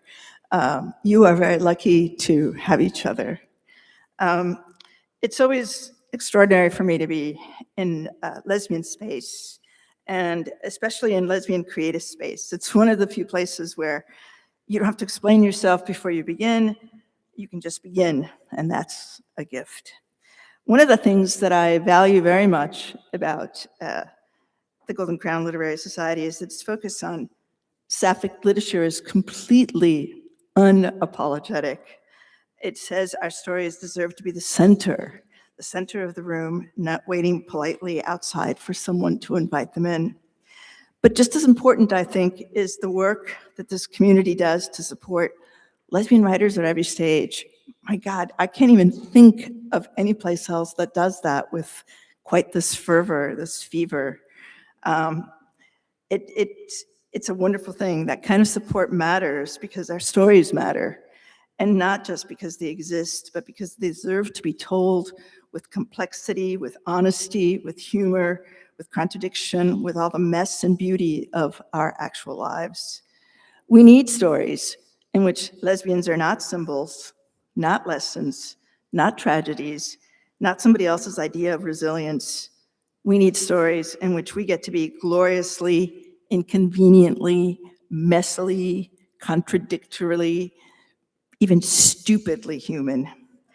And we need readers who want those stories. I'm deeply grateful to the lesbian readers that have embraced my books. They have sustained writers like me for decades. They've bought the books, recommended them, argued with them, loaned them out, occasionally forgotten to return them, which I choose to interpret as great enthusiasm. To receive an award named for Lee Lynch is especially moving. And it's especially moving when I think about the people who've won this award before, people like my late friend, the great Dorothy Allison and Alison Bechtel, Jane Rule. Lee understood something fundamental, that lesbian life is not a category, it's a world made up of work and friendship and desire, politics and heartbreak, kitchens and bars, dogs and gardens, ordinary Tuesdays, and extraordinary acts of courage. She presents not only our history, but our texture. That's important. Much of my own writing has tried to do something similar, not simply to tell queer stories, but to tell them in their specificity. The lives of immigrants, the lives of Cubans and Latin Americans, chosen families, complicated families, the people history has a habit of reducing to a paragraph when they deserve a novel or a series. To write those lives is to insist that they happened, that they matter, that they belong not in the margins of literature, but at its heart. We're part of a literary lineage. Somebody wrote before us so that we could recognize ourselves.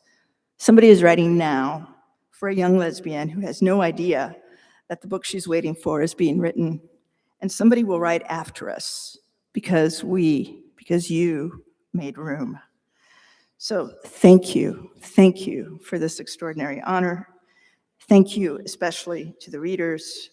Writers get the awards, but readers build the world in which those awards become possible. I'm deeply honored to be a part of your world. Muchas gracias.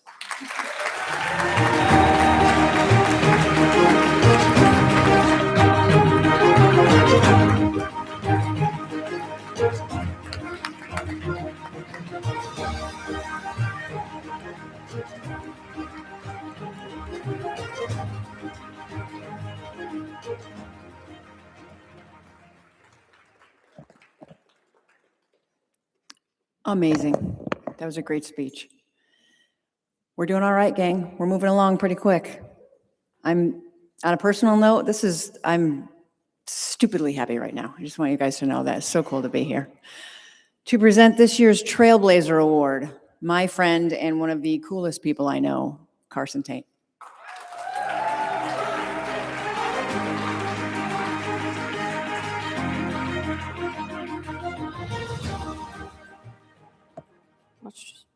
Good evening.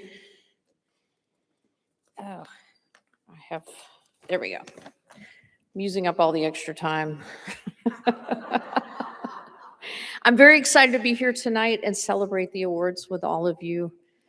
In 1990, I walked into Bookwoman in Austin and bought a copy of J.M. Redmann's Death by the Riverside. This was before ebook downloads, when discovering a wonderful new series came with a terrible consequence: waiting, sometimes for years, for the next traditionally published paperback novel. We were a hardier people then. I had already discovered other sapphic detectives: Stoner McTavish, Jane Lawless, Kate Delafield. But in Mickey Knight, I found the sapphic version of Kinsey Malone, V.I. Wishorsky that I'd been craving. I devoured that first novel and then waited impatiently and hungrily for the next. Fortunately, Jean continued to deliver, volume after volume, hard-boiled private eye fiction filled with crime, justice, and queers. In other words, everything a young lesbian navigating the at times unfriendly world could want. Through Mickey Knight and Jean's work has earned 3 Lambda Literary Awards, 2 Goldie Awards, the Publishing Triangle's Joseph Hanson Award, a Forward Gold Place First Place Mystery Award, and most recently the Pinkley Prize for her body of work. The intersection of law and desire was named an editor's choice by the San Francisco Chronicle and was reviewed and recommended by Maureen Corrigan of NPR's Fresh Air. But Jean's importance cannot be measured by awards alone. She began writing during what I like to call the Sapphic Renaissance, when women's festivals were common, queer bookstores seemed to be everywhere, and we found community by passing beloved books from hand to hand. Jean persisted through the conservative backlash that followed, continuing to write our lives, tell our stories, and make certain we could see ourselves not only on the page, but at the center of the mystery. That is what a trailblazer does. She clears a path and then turns around to make sure it's wide enough for those coming behind her. When I finally met my shero in 2009, I was prepared to tell her how much her books had meant to me. Ask for an autograph, maybe get a selfie, and duck away so she could have her privacy. Instead, I received more than I could have ever hoped for: a mentor, a Sazerac buddy, and a friend for life. Jean is generous, kind, and never too busy to share her wisdom and talent. I cannot imagine a more deserving recipient of this lifetime achievement honor. It is my great privilege to introduce this year's Golden Crown Literary Society Trailblazer Award recipient, J.M. Redmann.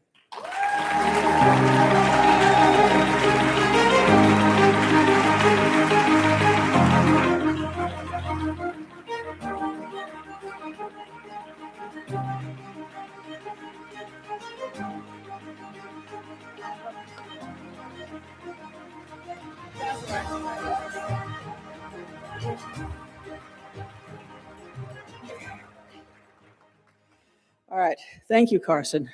I will get rid of those pictures. All right, new technology. I didn't think I was a trailblazer. Is this too loud? I just wanted to write the stories that I wanted to read.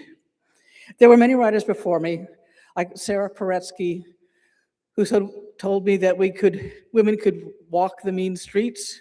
Then the lesbians like Catherine Forrest, Ellen Hart, and Barbara Wilson, who showed me that we were the ones that could define what justice was. So many others, I can't name them all in the time I have. My first book was published in 1990. That is probably older than a number of you here. No, a trail? No, just a story I wanted to tell. I've had a few more in this time. 12 more books in the Mickey Knight series, and I'm working on number 13, because you don't stop until you stop. When I was told I would be given this award, I had to sit back and consider, what is a trail and how do you blaze it? And I realized that's what we writers and readers do. We look at words, use them to create thoughts, images, people, places, ideas. We create worlds. Every story blazes a trail, tells of new people, of different places, even the supposedly well-worn ones falling in love or solving a mystery. They are still special about those people in that place at that time and no one else. The philosopher Hannah Arendt talks of the real world and the common world. The real world is the one we all live in, encased in our bodies, what we see with our eyes alone, hear with our ears. We are the only person living in that world. The common world is where we connect. When I talk about something and you understand because we have agreed on what those words mean, what the color red is, that it's hot, it's fucking hot in August in Orlando.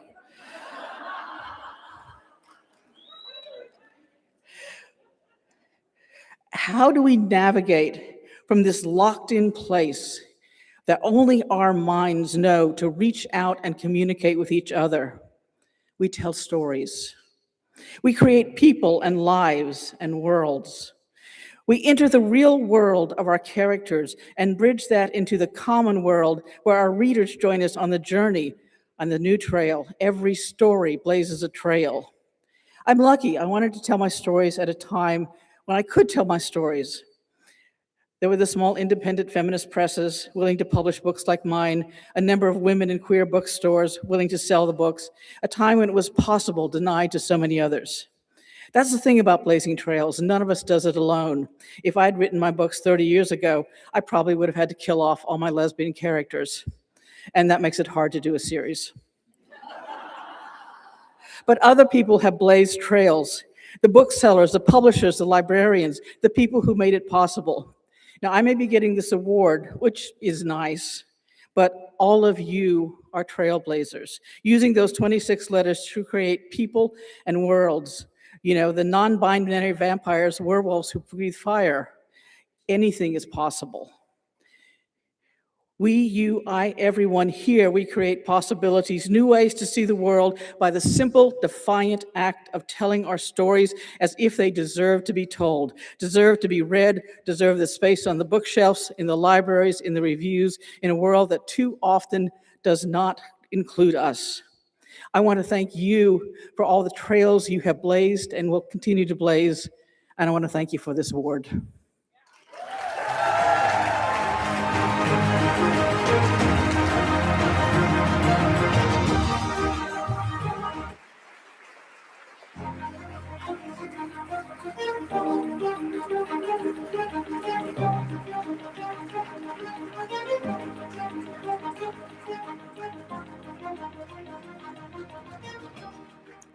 What a night, y'all.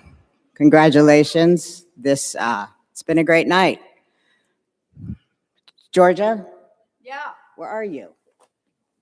Are we done? We have one more.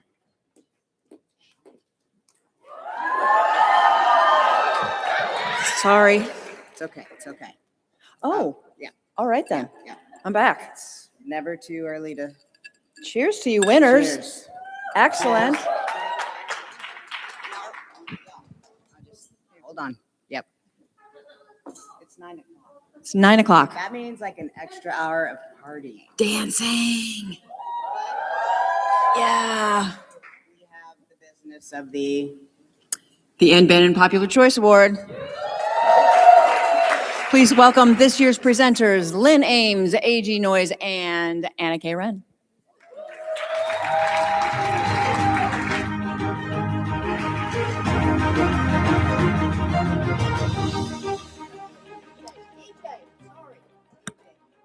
That's E.J.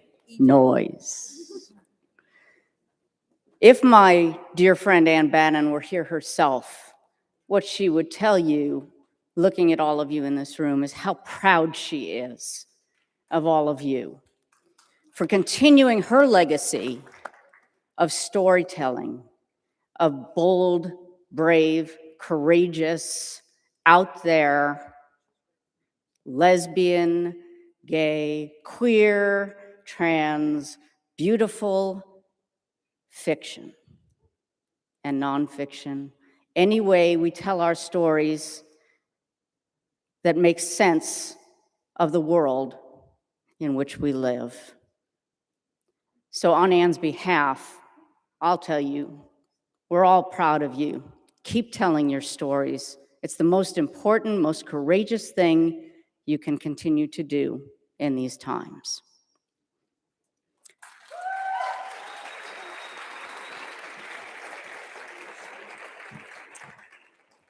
And the finalists for the Anne Bannon Popular Choice Award are Book Lovers, written by T.B. Markinson and Miranda McLeod, I Heart Sapphic Press. Breakup Buddies, written by J.J. Arias and Bryce Oakley, self-published. The Colonel's Daughter, written by Jen Lyon, self-published. Discovering Nicola, written by Claire Ashton, self-published. Learning Curves, written by Rachel Lacey, Montlake.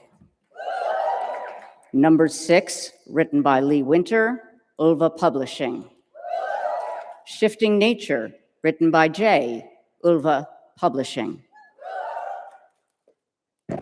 And the final 3, Those Who Wait, Midnight Rain, written by Haley Cass, self-published. Windburn, written by Melina Mackay, self-published. And finally, The Woman from the Waves, written by Rosalind Sinclair, Lucky Opal Press.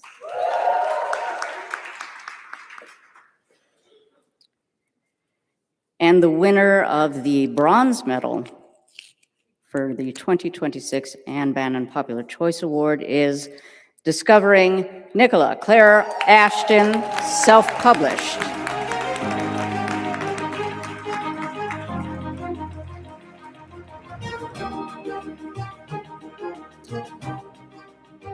Unfortunately, Claire couldn't be with us tonight. She says, I wrote this book with no expectation, just adoration for these 2 characters in all their late 50s glory. It was the most freeing and fun book I've ever written, and I'm still not over them. Thank you to my beta readers for indulging me. Thank you to everyone who read it. And thank you, GCLS.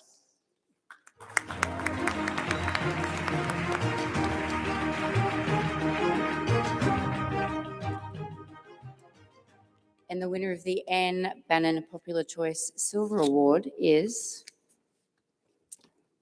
number 6 by Lee Winter.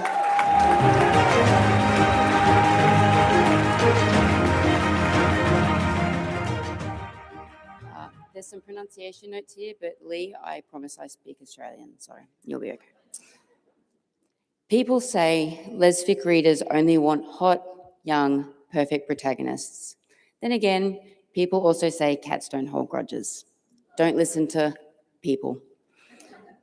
The stories we love most aren't about squeezing love into narrow boxes. Our stories are for all of us. So I appreciate everyone so much for embracing my unlikely story about a retiring ex-CIA agent and a 50-something Las Vegas sex worker. If Attila was here, she would say, I don't understand the fuss. And if Monique were here, she'd say, while looking Attila up and down, oh darling, I definitely do.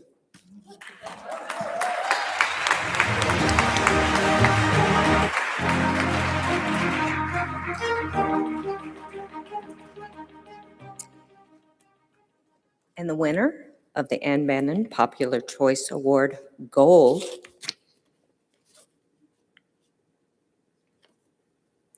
The Colonel's Daughter, Jen Lyon, self-published.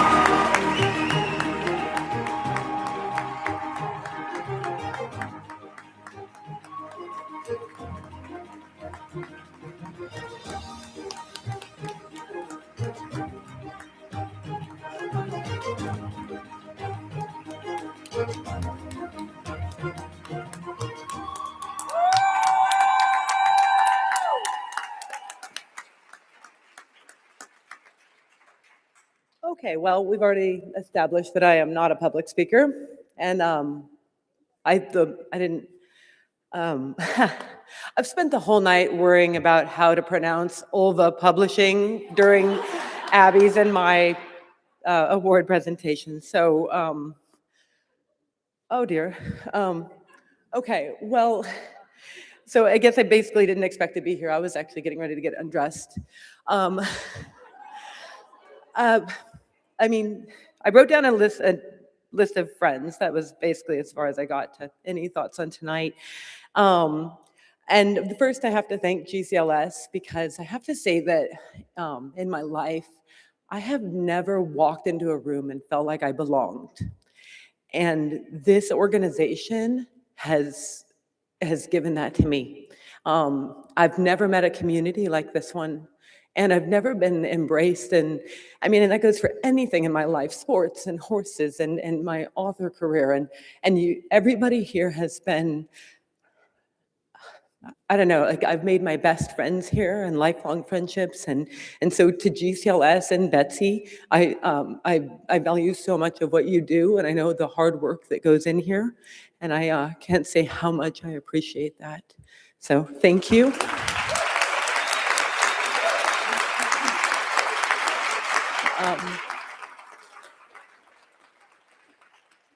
Sharon, Alicia, Erica, Robbie, Michael, Jody, I'm going to forget people tonight, Danny, Maria,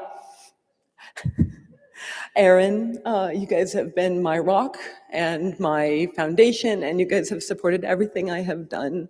And I mean, this is a fourth book in a series, and my readers have been phenomenal to me, and I could never, ever, ever thank them enough for the support. And I mean, I tell stories that are a little bit unique and a little different, and this is a very different book than last year. And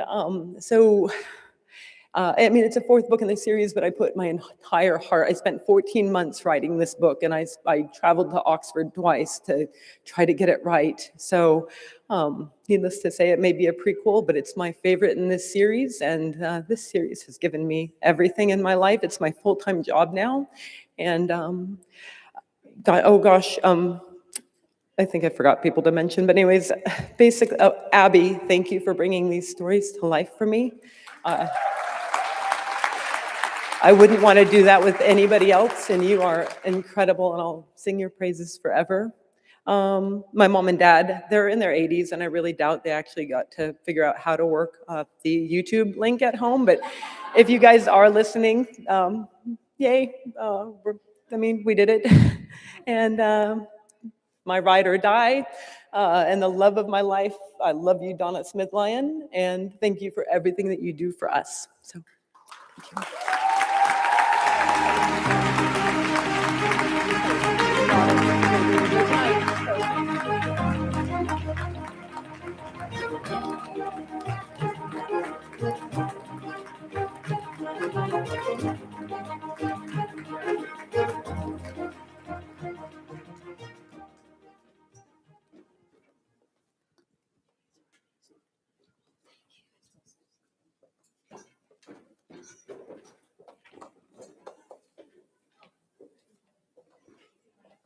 I'm sad this is over. I know. Can we like make up some more awards? Is there more? Well, Georgia, we did it. We did it.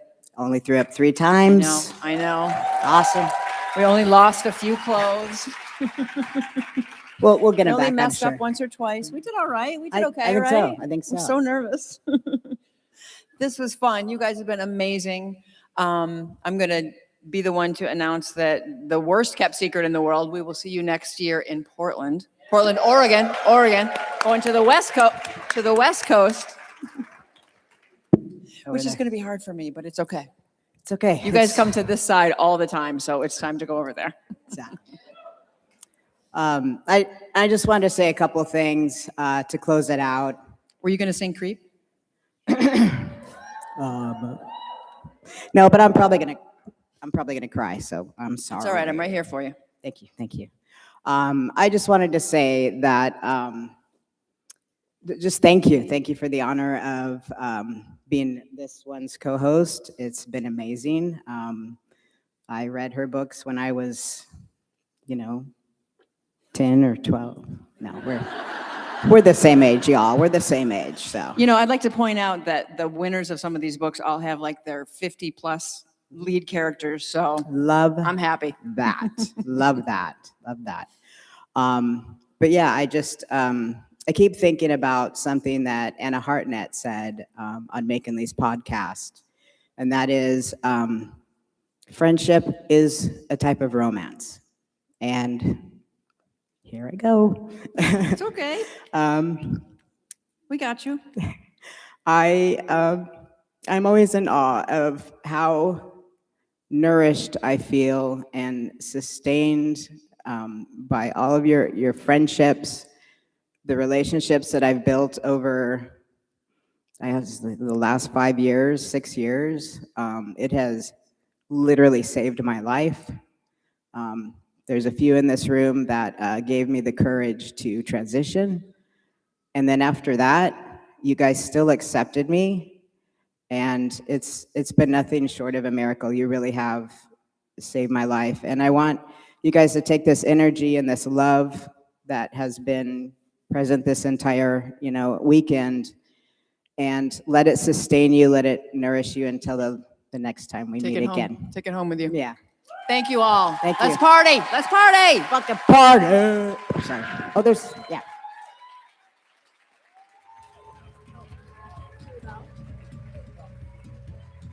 Oh, we gotta take a. Okay, here we go. I have long enough arms. We're gonna do a selfie, y'all. You want to do it this way so we can get the audience? Yeah. Everybody smile.